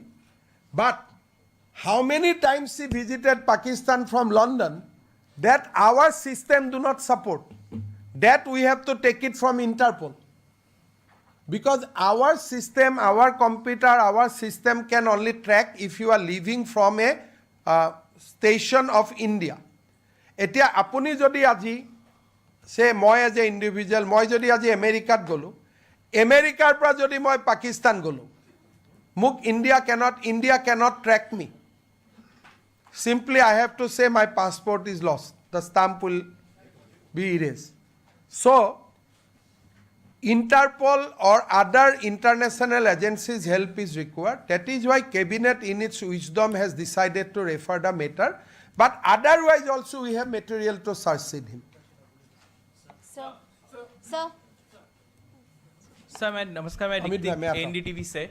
Sir, जिस तरीके से हम सभी जानते हैं गौरव गोगोई का क्या कांग्रेस पार्टी में क्या दर्जा है, जिस तरीके आपके इन्वेस्टिगेशन दर्शा रहा है और जो समय की आप बात कर रहे हैं, क्या आपको लगता है कि ये कांग्रेस हाईकमांड जिसके साथ उनका करीबी रिश्ता है और उस तथा जो सरकार थी, ये सब जानबूझकर चुप रहा या फिर वो शील्ड कर रहे थे गौरव गोगोई को? आप देखिए, if you compare Gaurav episode with Gandhi family, after Rajiv Gandhi became MP, Sonia Gandhi became Indian citizen. So I do not appreciate Gandhi family, but I want to draw two comparisons. Rajiv Gandhi did not allow Rahul and Priyanka to be citizens of Italy. Rahul Gandhi, Priyanka Gandhi, Rajiv Gandhi, Rahul Gandhi, Priyanka Gandhi, Indian citizen kori rakhisile. And his wife, the moment he became MP, she surrendered Italy's passport and took Indian passport. Now you contrast Gaurav. Gaurav's wife continued to be Britishers till today, even after he became a third-time MP. And instead of making her children Indian, his children Indian, he himself went and deposited passport, saying that proudly my sons and daughters are now British. So Rahul should compare his own story with Gaurav and take appropriate action. That is what I can wish. Because the comparison बहुत दूर जाना क्या जरूरत नहीं है, अपना family में ही comparison है। आप देखिए सोनिया गांधी कभी इटालियन था, इसलिए भारत का लोगों ने इसको प्रधानमंत्री होने ही नहीं दिया। और हमेशा यह सवाल उठते रहा कि why Sonia took so much time to surrender Italian passport. But हमारे युवराज को आप देखो, वो तो उल्टा कर रहे हैं। बेटा बेटी को भी ब्रिटिशर्स भी बना रहा है, अपना धर्म से भी दूर कर रहा है, और साथ में अपना बीवी को कभी भारतीय बनाने का चेष्टा भी नहीं किया। सो अभी मुझको कुछ बताने का जरूरत ही नहीं है। Rahul should compare him with Gaurav and take appropriate action. Amit bhai, एक सवाल ये है कि एक तो उनका ये बार-बार एक तरह से कांग्रेस भी कह रही कि ये पूरा जो डिस्कशन इसमें भी लेट आप लोगों ने किया, शुरू में लेट किया, ताकि इलेक्शन के दौरान भी एक तरह से एक प्रेशर बना रहे पूरे कैंपेन में कि गौरव गोगोई और कांग्रेस इस तरह से इस पूरे मामले में। दूसरी चीज आपने कहा कि 10 दिन की जो कोर्स की बात कर रहे थे, किस तरह का कोर्स क्या होगा? ये देखिए इस्लामाबाद और कराची में देखने के लिए क्या है? बिन लादेन को देखना, और क्या है देखने का? कहाँ लादेन मरा था, यही तो देखने के लिए जाने का जगह है। और क्या जगह है बताइए? तो कोई व्यक्ति 10 दिन पाकिस्तान, आपको भी मैं भेजूं, अब 10 दिन क्या करेगा बताओ?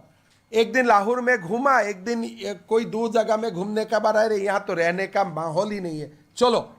तो अब 2 दिन में आपको मैं जबरदस्ती भी लाहौर भेजूंगा, अब 2 दिन का ऊपर नहीं रहेगा। एक व्यक्ति 10 दिन रहता है और डिजिटली साइलेंस हो जाता है, मतलब क्या? कहीं तो जाके मेडिटेशन किया होगा। तो कबार तो ध्यान करिए सिले। अभी देखिए ये रिपोर्ट हमें 10 सितंबर को मिला, और ये रिपोर्ट का बाद प्रेजेंटेशन बनाना, कैबिनेट को ब्रीफ करना, हम लोग सितंबर महीना में इसको पब्लिश करने के लिए रेडी रहा। बट इन बिटवीन हमारा असम में सितंबर को लेके आज तक जो जुबिन का डेट के लिए हम लोग एक अलग दुनिया में चला गया। अगर सितंबर से अक्टूबर, नवंबर, दिसंबर में मैं ये बात करने जाता था, लोग मुझे ही मारते थे। तो because of the peculiar situation of Assam, लोगों को मानना था कोई रिपोर्ट ही नहीं है। ये रिपोर्ट हम ऐसे लेके बैठा रहा, किसलिए? ये देने के लिए जगह नहीं था, लोग नाराज हो जाते थे। अगर ये मैं सितंबर में ही होम मिनिस्ट्री को दे देते थे, शायद आज आपको और खबर कुछ ज़्यादा ही मिलते थे। Actually I lost out.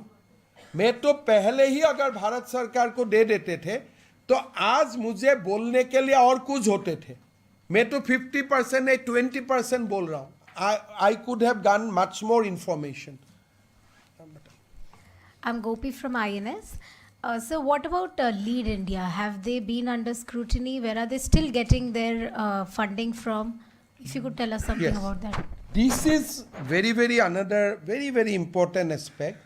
Lead India today is not getting money from Lead Pakistan. That was the only time when Elizabeth was in the job.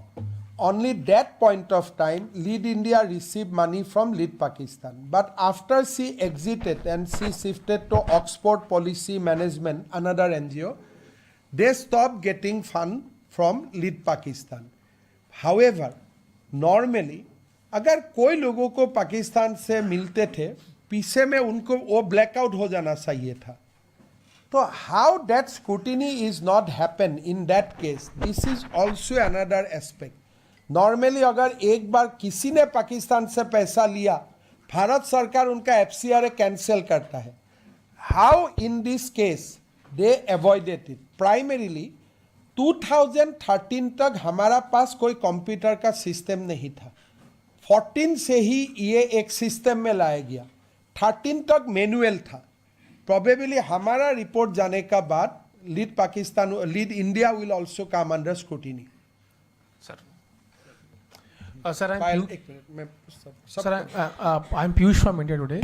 Sir, you have shared that a lot of information was shared with Pakistan. I want to know that has the SIT been able to identify where this information was used? Was it used for carrying out any anti-India activities by Pakistan? We have found when we searched Lead India, we found that this 45-page report, we suspect that this is the report which was given in 2014. But there must be many other things, because if you see her profile in the agreement, she was asked to work with civil society and policymakers. She was in Pakistan. Pakistan se she came to Delhi. Salary was coming from Pakistan, and she was asked to coordinate with whom? Policymakers and civil society.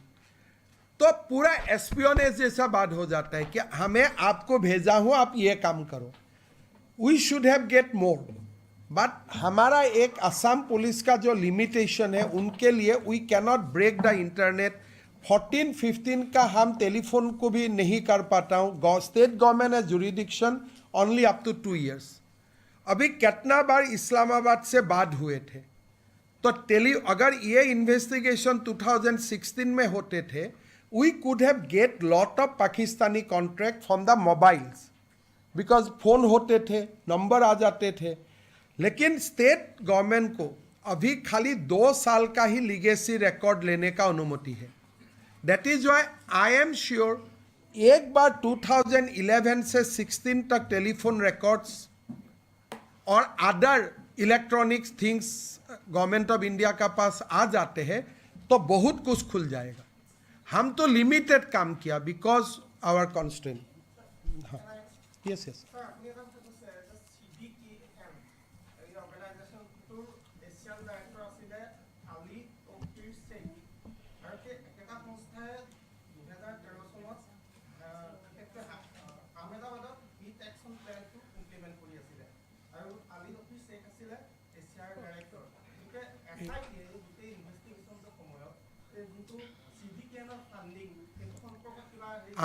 we are concerned with Lead Pakistan and Lead India. CDKN is an organization jar Britishতো headquarter আছে. এতিয়া আজি যদি মই ঘটনাটো নাজানিলোহেঁতেন, যোৱাকালি যদি মোৰ ওচৰত এনেকুৱা প্ৰপ'জেল আহিলেহেঁতেন যে গুৱাহাটীৰ ৱেষ্টটো আমি ক্লিন কৰি দিম, মইতো তেওঁক লৈ ল'লোহেঁতেন. Until unless somebody points out, তো মই কেনেকৈ গম পাম? কালিলৈকেতো মইতো গৌৰৱ গগৈৰ বিয়া ময়ে খাব গৈছোঁ, এলিজাবেথৰ বিয়াটো ময়ে খাব গৈছোঁ. আজিৰ পৰা যদি কোনোবাই লয়, হি ইজ এ ছাছপেক্ট. কিন্তু যেতিয়া they were looking like a very honest people who knows the behind the story. আজি যদি মোৰ তাত জাৰ্মানীৰ পৰা এটা কোম্পেনী আহে, মোক কয় যে মই গোটেই গুৱাহাটীখন এনেকৈ চাফা কৰি দিম, তো মইতো I am just a commissioner of a municipal corporation. Why I will not take their advice if their project is good. But till 2013 as I ton U, কোনোবা এজন চেণ্ট্ৰেল গভৰ্ণমেণ্টৰ মানুহে তেওঁলোকক হেল্প কৰি আছিল, যাৰ কাৰণে তেওঁলোকৰ ওপৰত নিগেটিভ ৰিপৰ্ট IB-য়ে পঠুৱাই নাছিলে. দিছ হেপেন ইন 2013, নট 2014. 2013 দিল্লীৰ পৰা IB-ৰ পৰা এই গোটেই ঘটনাবিলাক উল্টাই তেওঁলোকক ছাপোৰ্ট কৰি আছিলে, যে গোটেইবিলাকক ছাপোৰ্ট কৰি আছিলে.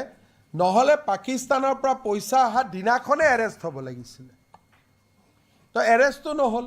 গতিকে সেইকাৰণে যিটো আপোনালোকে কিবা আহমেদাবাদৰ প্ৰতিদিনে ষ্টৰি এটা কৰা মই গম পাওঁ, বাট মই ভাবোঁ জিন্তু গগৈৰ বলিদানৰ ফালে চাই আমি এইবিলাকত নোযোৱাই ভাল.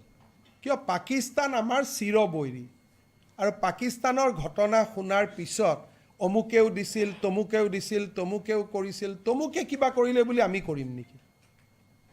তো মই ভাবোঁ যে এইটো এটা বৃথা প্ৰচেষ্টা. মানুহৰ ৰন্ধে ৰন্ধে এণ্টি পাকিস্তানী সোমাই আছে. গতিকে কোনোবাই যদি ভাবে যে ইণ্টেৰিয়ৰ মিনিষ্ট্ৰীৰ ইনভাইটেশ্যনত যোৱা মানুহজনকো মই পাকে পকাৰে বচাব চেষ্টা কৰিম, মই ভাবোঁ মানুহে চাই থাকিব. Sir, Payal, you're from Network 18. पायल में आता हाँ.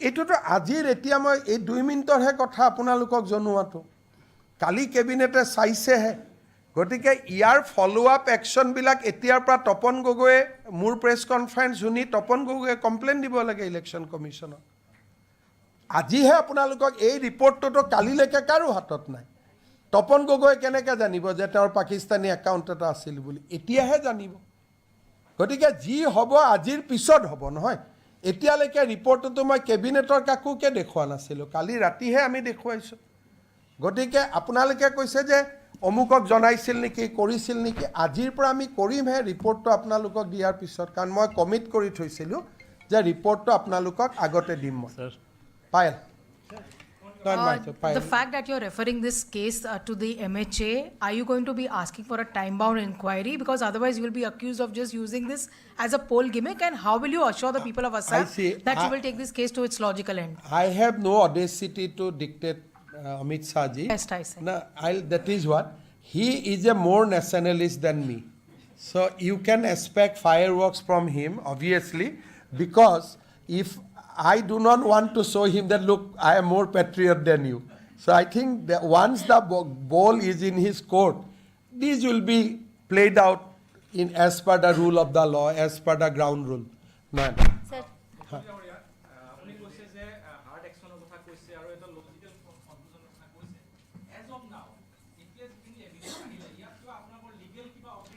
ইয়াত আমি সেকশনবিলাক ৰিপৰ্টটো দেখিলে পাব যে কোনকেইটা সেকশনত আজিও আমি বুক কৰিব পাৰোঁ কিয় কৰা নাই কাৰণ আজি যদি কৰোঁ আধা হৈ থাকিব নহয় মইতো বাৰে বাৰে কৈছোঁ যে এই ইনভেষ্টিগেশ্যনটো অসম পুলিচে কৰা বস্তু নহয় আমিতো ধন্যবাদ দিব লাগিব যে অসম পুলিচে ইমানটো কৰিলে যেনেকৈ আপোনালোকে যিকোনো ইনভেষ্টিগেশ্যন এটা CBIক দিব দাবী নকৰে জানো যে অসম পুলিচে এটা অলপ দিন কৰাৰ পিছত আপোনালোকে কি দাবী কৰে যে CBIক দিব লাগে সো আজি মই CBIক দিছোঁ বা NIক দিছোঁ এটোতো আদৰণীহে জনাব লাগে because they will give a proper charge sheet তেওঁলোকৰ লগত মই মেইন আমাৰ অসুবিধাটো কি মই আকৌ এবাৰ কৈছোঁ ৰাজ্য চৰকাৰে 2 বছৰলৈকেহে টেলিফোনৰ ডেটা ল'ব পাৰে কিন্তু গৌৰৱ গগৈ লাহোৰত যোৱাৰ আগতে টেলিফোনত কাৰ লগত কথা হৈছিল এলিজাবেথে কাৰ লগত কথা পাতিছিলে সেইকেইদিন তেওঁ দিল্লীত কাৰ লগত কথা পাতি আছিলে ৰাজ্য পুলিচে ইয়াক উলিয়াব নোৱাৰে কাৰণ আমাক কোৱা হৈছে যে 2 বছৰতকৈ অধিক লিগেসি ডাটা ষ্টেটে ল'ব নোৱাৰে সো সেন্ট্ৰেল গভৰ্ণমেণ্টে হি এইটো লিগেসি ডাটা ল'ব পাৰে সেইকাৰণে আজি যদি মই চাৰ্জ শ্বীট দিওঁ ইট উইল বি 25% ভাৰত চৰকাৰে চাৰ্জ শ্বীট দিলে it will be 100%. Sir, Shalini from ANI. Sir, I'll come in. Shalini, I'm coming just. Vikas Chandra news nation से मेरा सवाल है कि जो असम पुलिस की फाइंडिंग है उसमें आया है कि वो पाकिस्तान गए आपने कहा कि हम रिट्रेशन करने तो गए नहीं होंगे आए वो सांसद बन गए उसके बाद उन्होंने कई सारे सवाल पूछे जो बहुत ही संवेदनशील थे सेना से जुड़े हुए थे न्यूक्लियर प्लांट से जुड़े हुए थे तो क्या वहां से आने के बाद वो पाकिस्तानी एजेंट की तरह से काम कर रहे हैं मेरा लगता है अनलेस गौरव गोगोई डिनाई इसमें 2 बातें होते हैं अगर काल गौरव गोगोई बता देते हैं कि मैं पहला दिन कराची फोर्ट गया था सेकेंड डे में जिन्ना का ये देखने गया थर्ड डे में वो फलाना मंदिर को देखने गया ऐसे अगर वो विथ फोटोग्राफ बता देते हैं उनका 10 दिन का जर्नी तब तो मैं ये सब नहीं बोलूँगा कि वो पाकिस्तान का जासूस है वगैरह है लेकिन वो कुछ नहीं बताएगा तब तो आंसर क्या होगा तो 10 दिन जरूर आप कुछ ट्रेनिंग किया होगा नहीं तो ये सारे क्वेश्चन आपका दिमाग में कैसे आया being the first time MP तो the ball is in Gaurav Gogoi court not in my court तो गौरव गोगोई को बताना है 10 दिन मिनिस्ट्री ऑफ इंटीरियर का आतिथ्य में आप कहाँ कहाँ गए थे बिकॉज मैं तो लेटर भी आपको दिखा दिया now it is Gaurav Who has to answer कि मैं 10 दिन कहाँ था ये मैं तो नहीं बताऊंगा लेकिन वो नहीं बताएगा तो मैं क्या बताऊंगा भाई तुम ट्रेनिंग करने गया था इसलिए तुम नहीं बता रहे सो ball is in his court अभी 3 बजे आप लोगों को बुला के बोलना चाहिए था कि 10 दिन में इधर गया था तो अब मैं उनको कोई आरोप नहीं लगाऊंगा लेकिन अभी उनका ऊपर ये पूरा responsibility goes to him to explain his visit. Interior ministry का लेटर में क्या था, कैसे लाहौर में आपको किसने मुलाकात किया था, किसने आपका वीसा चेंज करवाया, तो ये सारा बात कौन बताएगा? Being the respected deputy leader of the opposition party, वही तो बताना पड़ेगा ना। और जब तक वो नहीं बताएगा तब तक मैं कुछ नहीं बोलूंगा। अगर 10 दिन तक वो नहीं बताएगा तब तो मैं बोलूंगा जरूर आप ट्रेनिंग करने गए थे। Dada supplementary. Sir, as you mentioned about this report, as you alleges that this is a national threat for the nation, what I wanted to ask is September में ये report submit हुई थी and you were supposed to revert back. You mentioned about the Zubin also, which was related to the state people. But this is a national threat. इतना time sir क्यों लगा? क्या वजह? ये तो नहीं कि आप असम नहीं देखा था। अगर मैं ये करते थे ना मुझको मार देते थे। But sir, this is a matter of investigation, sir. ठीक है, आप असम नहीं देखा इसलिए आप ये क्वेश्चन किया। 10 लाख लोग थे रास्ता में, तो it was such A national loss. तो जुबिन का देहांत हमारे लिए इतना पेनफुल था, ये सब देखने के लिए भी वो समय माहौल नहीं था। तो if I have to prioritize दोनों का बीच में, आई प्रायोरिटाइज जुबिन। अगर उसमें मेरा गलती है तो मैं नहीं जानता हूं। जब दोनों का बीच में कभी कभी एक चीफ मिनिस्टर इसको प्रायोरिटी करना पड़ता है, वो समय अगर जुबिन का इश्यूज को मैं प्रायोरिटी नहीं करता था, चार्जशीट नहीं देते थे, लोगों को अरेस्ट नहीं करते थे और ये सब में जाते थे, हम लोग यहाँ अभी बैठ भी नहीं रहते थे, अभी तक यहाँ अलग दुनिया में हो जाते थे। तो that is why Assami journalist knows what was the situation. মুখ্যমন্ত্রী মহোদয় একেবারে সৰু প্ৰশ্ন এটা আছে, একেবাৰে সৰু প্ৰশ্ন। Honorable Chief Minister, referring to your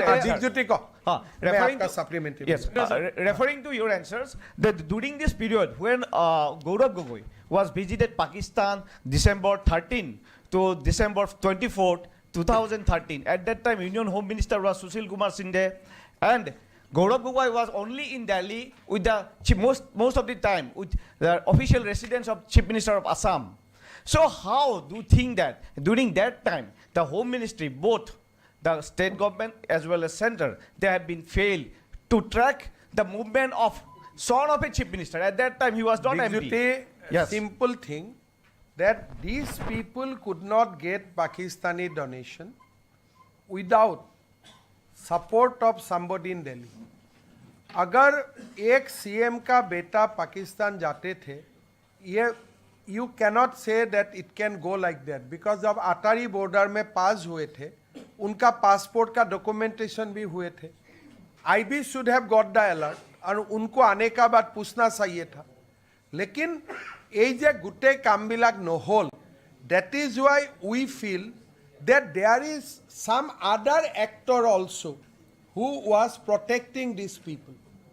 নহলে পাকিস্তানৰ পৰা ইণ্ডিয়াত যদি আজি আপোনালোকৰ একাউণ্টত 10 টকাও আহে পাকিস্তানৰ পৰা, you will be summoned next day by the police because it is immediately tracked. Definitely Indian side হ'ব লাগিব, because 9 বাৰ আলী তৌকিৰৰ দৰে মানুহ এজন 13 বাৰ ইণ্ডিয়াত আহিব, কোনে ভিসা দিব? আৰু যিদিনাখনে মোদী গভৰ্ণমেণ্ট আহিলে তেওঁ নাহা হৈ গ'ল। I show you the timeline. Ali Tauqeer ইণ্ডিয়াত কেতিয়ালৈকে আহিছে? 2013। যিদিনাখনে মোদী চৰকাৰ আহি গ'ল তেওঁৰ ভিসা নোহোৱা হৈ গ'ল। 13 বাৰ পাকিস্তানী মানুহ ইণ্ডিয়াত আহিব পাৰে নেকি? Except A member of cricket team নহ'লে কোনে আহিব পাৰিব কওকচোন? Sir, just adding to one point, sir. Just adding to one point, because we have seen now. आपने अभी जो जवाब दिया था, आपने कहा था कि अभी मैं इंतजार करूंगा कि गौरव गोगोई बताएं कि उन्होंने 10 दिन वहाँ पर क्या किया। अगर गौरव गोगोई सामने आकर के बताते हैं कि उनके साथ में कुछ हनी ट्रैप हुआ या उनको ब्लैकमेल करके सारा काम हुआ, तो क्या असम सरकार will you support, Assam government क्या सपोर्ट करेगी फिर गौरव गोगोई को? देखिए, गौरव गोगोई एक असमिया व्यक्ति है। अगर कोई अंडर प्रेशर में यह काम कर रहा है, जैसे अपना बेटा का धर्म परिवर्तन, अपना बेटा का पासपोर्ट परिवर्तन, ये बहुत इजी डिसीजन नहीं होता है unless you are blackmail by somebody. ये बहुत इजी निर्णय नहीं होता। अगर मुझको कोई मेरा वाइफ आके बोले कि मेरा बेटा को तुम आज you make him citizen of UK, and I am MP. ये निर्णय लेना इजी बात नहीं है. असम का मीडिया को क्या बोला कि कोविड हो रहे थे और उधारी थे तो बना दिया. But we found out the timeline, it was in 22, तब कोविड भी नहीं था. तो देखिए, unless he is brainwash completely, नहीं तो कौन भारत का, आप बताओ, प्रियंका गांधी ने अपना बेटा को ब्रिटिश बनाया है. मैं कोई दूसरा का एग्जाम्पल नहीं देना चाहता हूं, मैं गांधी फैमिली का ही एग्जाम्पल दे रहा हूं. तो ये बात बहुत दुखजनक है. ये कोई मेरे लिए बहुत गर्व का बात नहीं है. इसलिए ये जो बातें मैं बोल रहा हूं, मेरा एक असमिया का ऊपर मैं बोल रहा हूं. सो उनको अगर मदद चाहिए तो मदद सब करेगा, लेकिन मेरा लगता है these are very very unusual. इसलिए अपना दोनों बेटा का धर्म परिवर्तन हो जाए, आपका सिटीजनशिप परिवर्तन हो जाए, these are not matter which you can digest easily. You spoke about digital silence of Mr. Gogoi. Has investigation agencies approached him, questioned him, and if not, did they get a special permission to question a sitting MP? We do not require any permission from anybody, but on our own, we have not interrogated Gaurav Gogoi. We have interrogated his wife in his own residence. She cooperated, but she refused to give answer in certain issues. But of course, we interrogated her, but we did not interrogate Gaurav Gogoi, and we want that things to be done by the central government agency. मुख्यमंत्री महोदय, एक सवाल है इसमें साथ. मैं आपका पास भी आता हूँ. हाँ.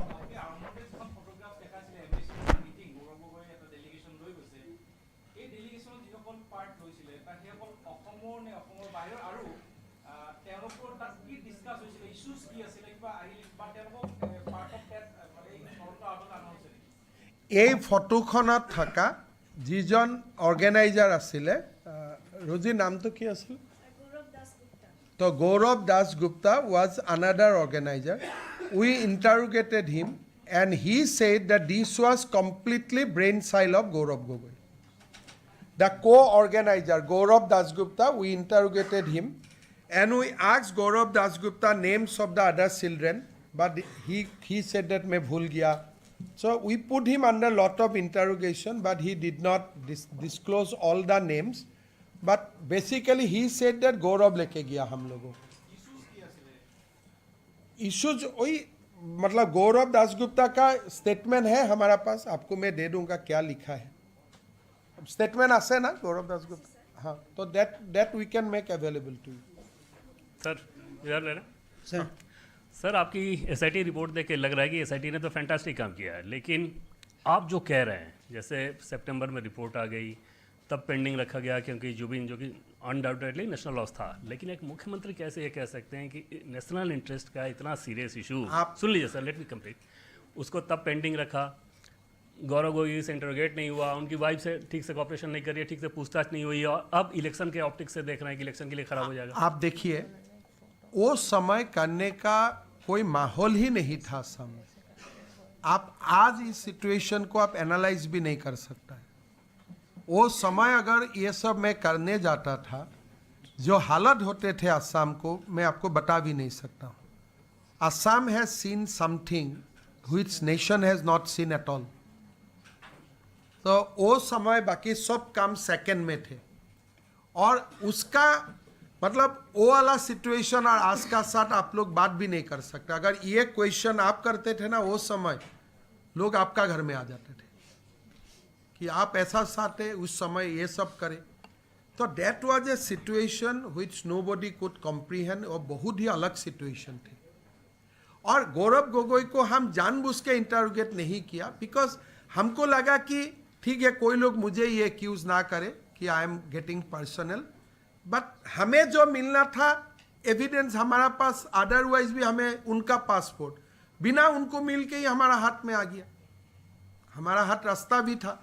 तो अभी फर्दर इंटरोगेशन तो उनको करना ही पड़ेगा. MHA जो भी एजेंसीज को देगा वो करेगा, हम लोग मदद करेगा. और अगर MHA बोले हमें कि आप भी कर लो, हम भी कर लूँगा, कोई इशू नहीं है करने. लेकिन वो मेरा पास रिपोर्ट 10 सितंबर को ही आ गया था और मैंने ट्वीट भी किया कि मेरा पास रिपोर्ट आ गया है, we are going to disclose next week. Next week में ही घटना घट गया. तो ये दोनों टाइमलाइन ऐसा हो गया, तो इसको मतलब आई कैनॉट प्रीपोन इट. वो मेरा पास परिवेश भी नहीं था.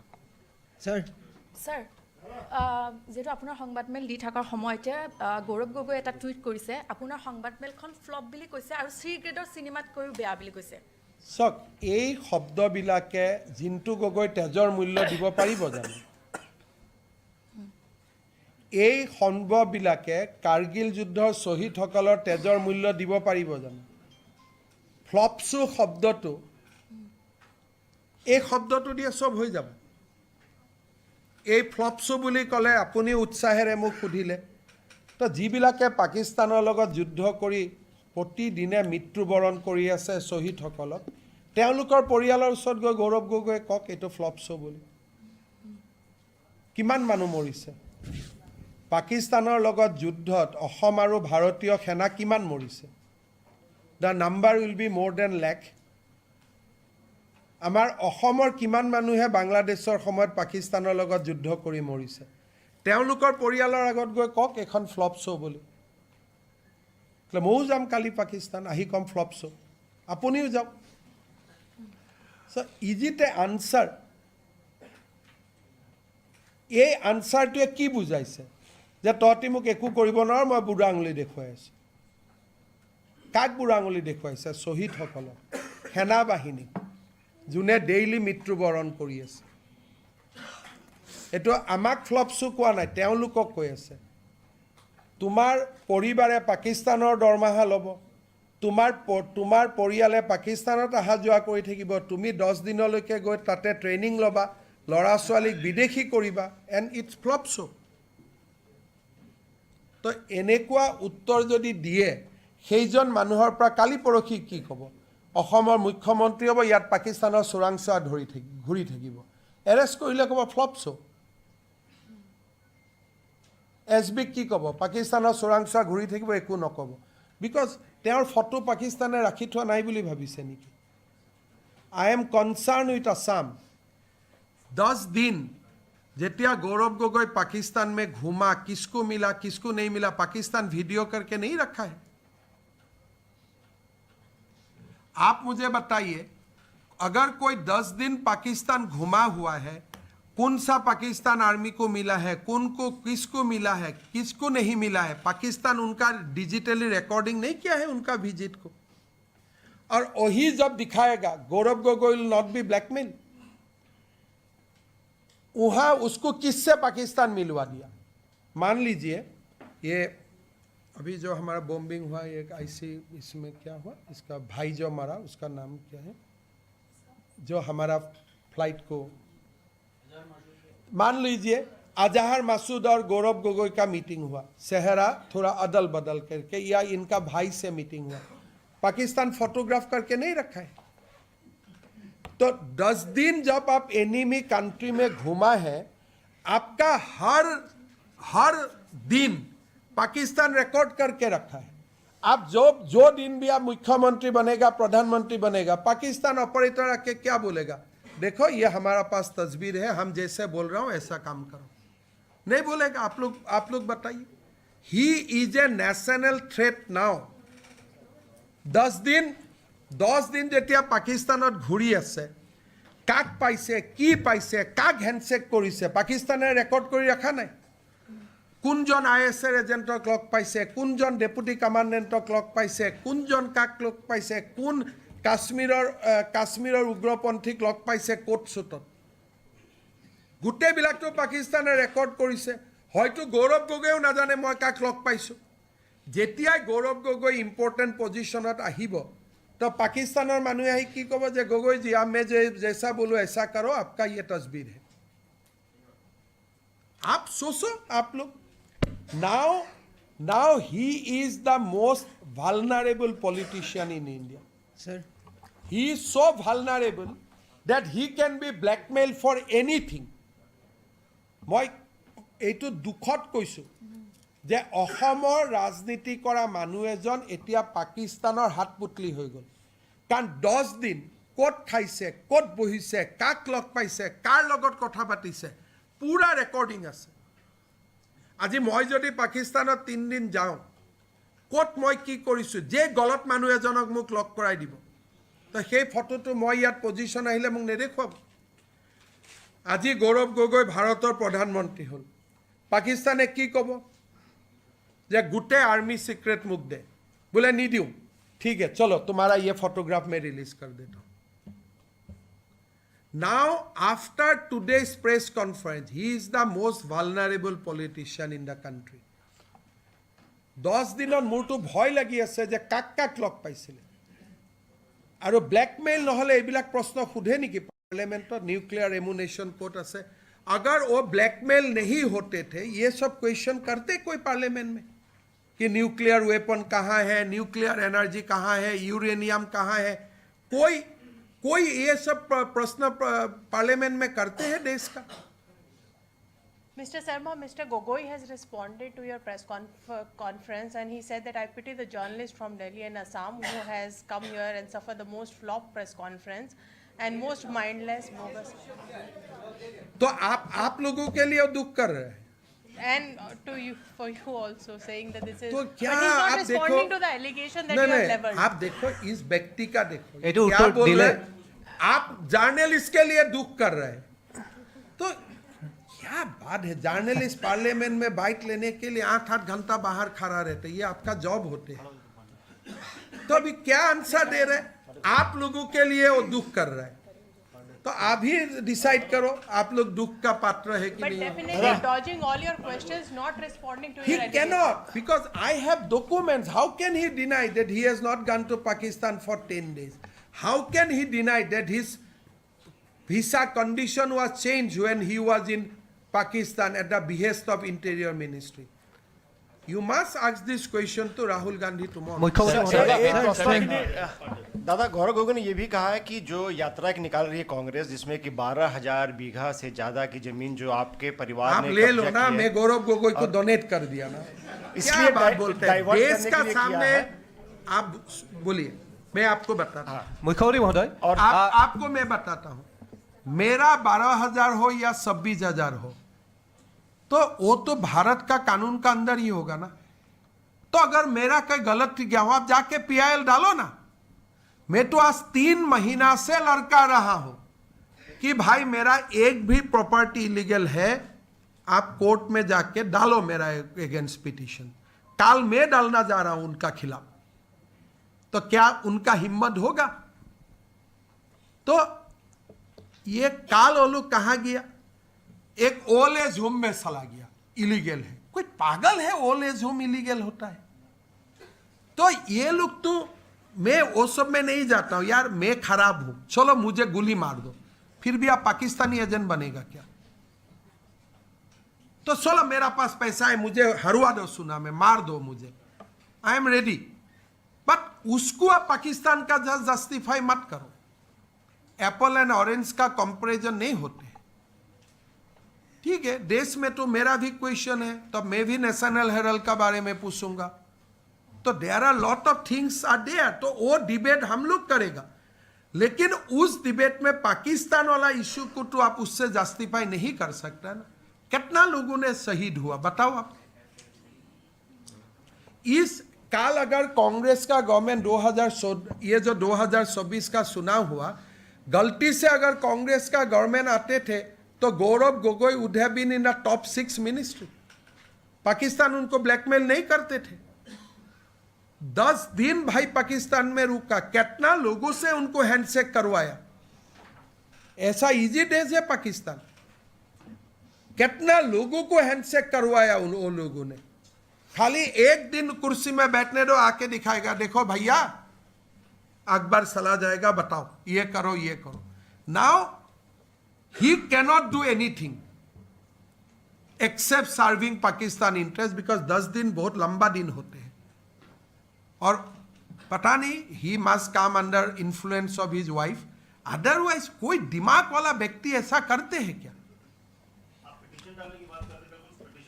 नहीं, मेरा ऊपर देखो, जब भी कोई मेरा ऊपर कुछ डालते हैं मैं तुरंत कोर्ट चला जाता हूं, इसलिए कोर्ट में फैसला हो जाता है। अगर मेरा ऊपर आज आप बोल सकते हैं मेरा वो है, भाई मेरा है, ताजमहल भी मेरा है, लेकिन कुछ तो जाके प्रूफ करो कोर्ट में। आज मैंने राहुल गांधी को 2014 से लड़का रहा हूं, तो मेरा खिलाफ कोई थाना में भी एक केस क्यों प्रूफ नहीं कर पाया? तो आज ही एबिलाक नतुन कथा नेকি?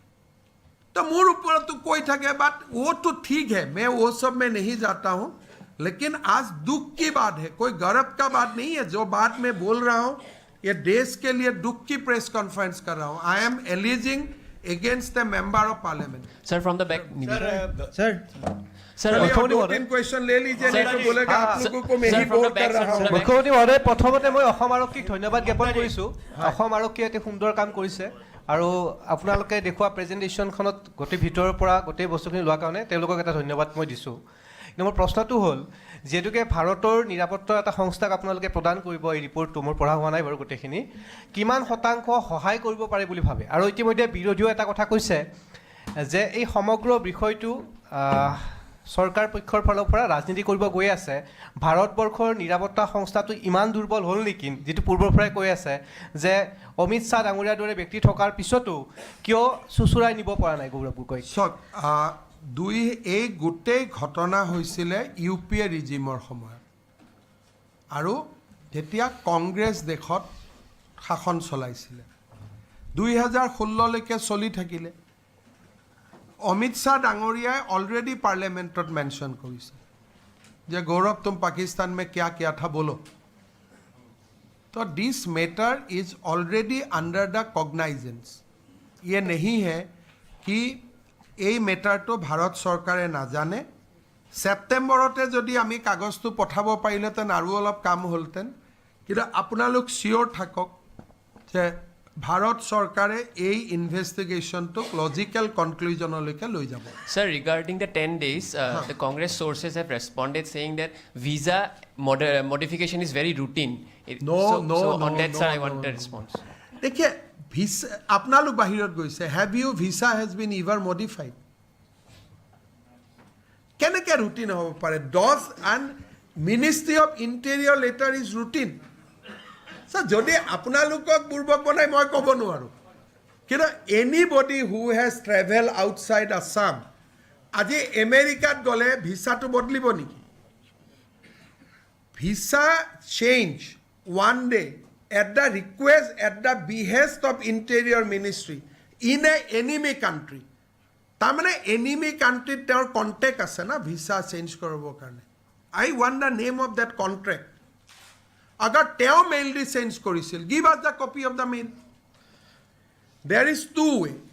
যে মই লাহোৰত গ'লোঁ, মই অসমতে এখন মেইল দি থৈ গৈছিলোঁ, লাহোৰত মোক নিজে নিজে চেঞ্জ হৈ গ'ল, fine, give the copy of this mail. নহলে লাহোৰত মোৰ কোনোবা চিনা জানা মানুহ থাকিব যোনে মোক সহায় কৰি দিলে, সেই চিনা জানা মানুহজনৰ কথাইতো সুধি আছে। এইটো ৰুটিন নহয়। এনে আপোনালোকে সবে চাট জিপিটি কৰক, গ্ৰোক কৰক, you see the visa regime between India and Pakistan, most restricted visa regime in the world. Sir, Gaurav Gogoi Twitter. Sir, can we say that during 2012 and 13 it was center and state both was ruled by Congress, so Gaurav Gogoi got the most benefits?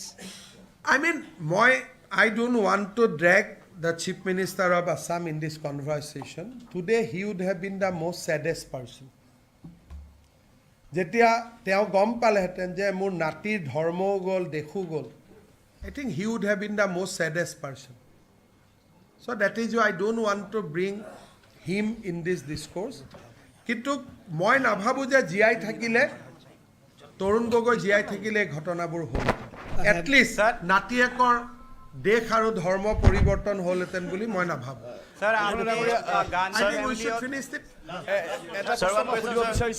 I'll take one last question from you, Ravinder bhai, and from back from two. Yeah. Sir इस समय आपका press meet चल रहा है, गौरव गोगोई का ऊपर इतना बड़ा एलिगेशन आया कि पाकिस्तान में 10 दिन क्या क्या उन्होंने ये डिस्क्लोज करने के सिवाय वो कुछ और ही ट्वीट कर रहे हैं।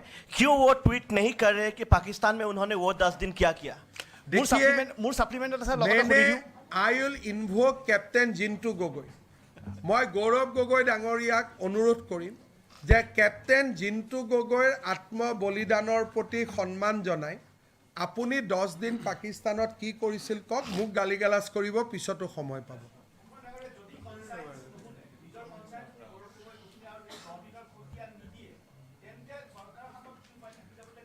Government of India is very strong. Amit Shah is the strongest Home Minister of the country. Just you believe in him, he will be taken care of. Sir.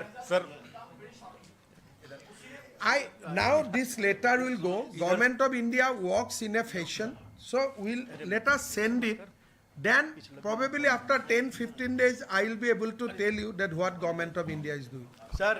Aravind Sir, पहला तो है कि must appreciate SIT कि उन्होंने Pakistan connection को डिग किया और इतना कुछ लेकर आया। आपने बहुत कुछ का जवाब दे दिया है। केवल एक सवाल का जानना चाहते हैं कि एक सिटीजन के तौर पर, सीएम के तौर पर, बीजेपी लीडर के तौर पर, क्या इस पूरे एपिसोड में आप मानते हैं कि ये बीएनएस के 152 जो देशद्रोह ट्रेटर की धारा होती है उसमें पूरी तरह से फिट बैठते हैं गौरव गोगोई एंड उनके फैमिली? क्योंकि संसद में भी ट्रेटर बहुत चल रहा है। अभी जो हमारे रिपोर्ट है उसमें हम लोग ने क्या क्या सेक्शंस इमीडिएटली अट्रैक्ट करता है उसका बारे में हम लोग रिपोर्ट में ही दिया। लेकिन अगर हमने गौरव गोगोई को क्वेश्चन नहीं किया, if Gaurav Gogoi cannot come out clean on his 10 days visit, I am sure that search for जो राष्ट्रद्रोह का जो अभियोग है वो तो अपने आप ही आ जाएगा। But I do not want to give a comment because मेरा ये मानना है कि 3 बजे गौरव गोगोई आप लोगों को बुलाएगा और जरूर वो पूरा बताएगा 10 दिन क्या हुआ है। तो मैं I want to give a benefit of doubt to Gaurav Gogoi for next 10 days to come clean, नहीं तो मुझे भी बोलना पड़ेगा कि ये देशद्रोही का मामला बनता है। सर मैं नवनीत मिश्रा हूँ राजस्थान पत्रिका से। एलिजाबेथ ने शादी के इतने वर्षों के बाद भी भारतीय नागरिकता नहीं ली, तो वो किस तरह के वीज़ा पे भारत आती हैं या रहती हैं? और इतने सेंसिटिव चूँकि उनके खिलाफ बहुत सारी चीज़ें हैं, अब एसआईटी ने भी खुलासे किए हैं, तो उनका रिन्यूअल कैसे हो जाता है? देखिए वो भारत में एक जो भारतीय हस्बैंड होने से उनका वाइफ को एक OCI मिलते हैं, तो उसका दर्जा में वो आ रहा है। तो असम गवर्नमेंट का one of the request will be to the central government, कल कैबिनेट में भी ये पारित हुआ है कि her OCI should be cancel because her presence in India is a detrimental to the national interest of India. तो वो भी रिक्वेस्ट हम करने जा रहा हूँ कि एलिजाबेथ कोलबर्न गोगोई का वीसा कैंसिल होना चाहिए, तो ये भी हम लोग रिक्वेस्ट करूँगा।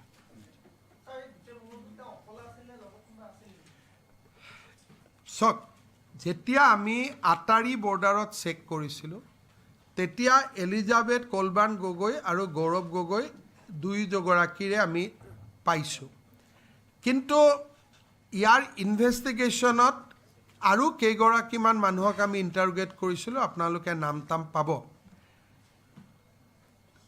10 দিন পাকিস্তানত একো নাই চাবৰ কাৰণে, আৰু ভিসা তেনেকে কতো চেঞ্জ নহয়। মই সন্দেহ কৰোঁ যে there will be another person in Delhi who was helping them completely, নহ'লে পাকিস্তানৰ এটৰ্নি জেনেৰেল আলি তৌকিৰ শ্বেখ 13 বাৰ ইণ্ডিয়াত অহা, গৌৰৱ গগৈৰ ঘৈণীয়েক 9 বাৰ পাকিস্তানত যোৱা, কোনেও কুৱেশ্যন কৰা নাই আজি ইমান দিনে। So' there must be somebody in Delhi who is supporting them. So এই গোটেইটো এটা সময়তে আমি পাম যদি 2011 পৰা 16 লৈকে we can get electronic evidence. এতিয়া মইতো এইটো ইনকুৱাৰী নিজেও চেছ কৰিব পাৰিলোহেঁতেন যদি ইলেক্ট্ৰনিক এভিডেন্স আমি পালোহেঁতেন, কিন্তু ষ্টেটে অকল 2 বছৰৰ পায়। ছাৰ এই 10 দিনৰ কথাখিনিত আপোনাৰ SIT ইণ্টাৰগেশ্যন কৰিছিল নেকি গৌৰৱ গগৈ বা আসলে কিয় মই কৰা নাছিল? বাৰে বাৰে কৈছোঁ আমি এলিজাবেথ কলবাৰ্ণ গগৈক ইনকুৱাৰী কৰিছিলোঁ, তেওঁক সুধিছিলোঁ যে গৌৰৱ গগৈয়ে কাক কাক লগ পালে, আলি তৌকিৰ শ্বেখক লগ পাইছিল নেকি, আৰু কাক কাক লগ পাইছিল। তেতিয়া এলিজাবেথ কলবাৰ্ণ গগৈ আমাক ক'লে যে মই ৰিপ্লাই নিদিওঁ। মানে গৌৰৱ গগৈৰ কথাটো ছাৰ, গৌৰৱ গগৈক আমি সোধা পোছা কৰা নাই, তেওঁৰ পত্নীক কৰিছিলোঁ। যিহেতু পত্নী লগত আছিল, পত্নীয়ে ক'লে যে মই এই বিষয়ে আপোনালোকক নকওঁ।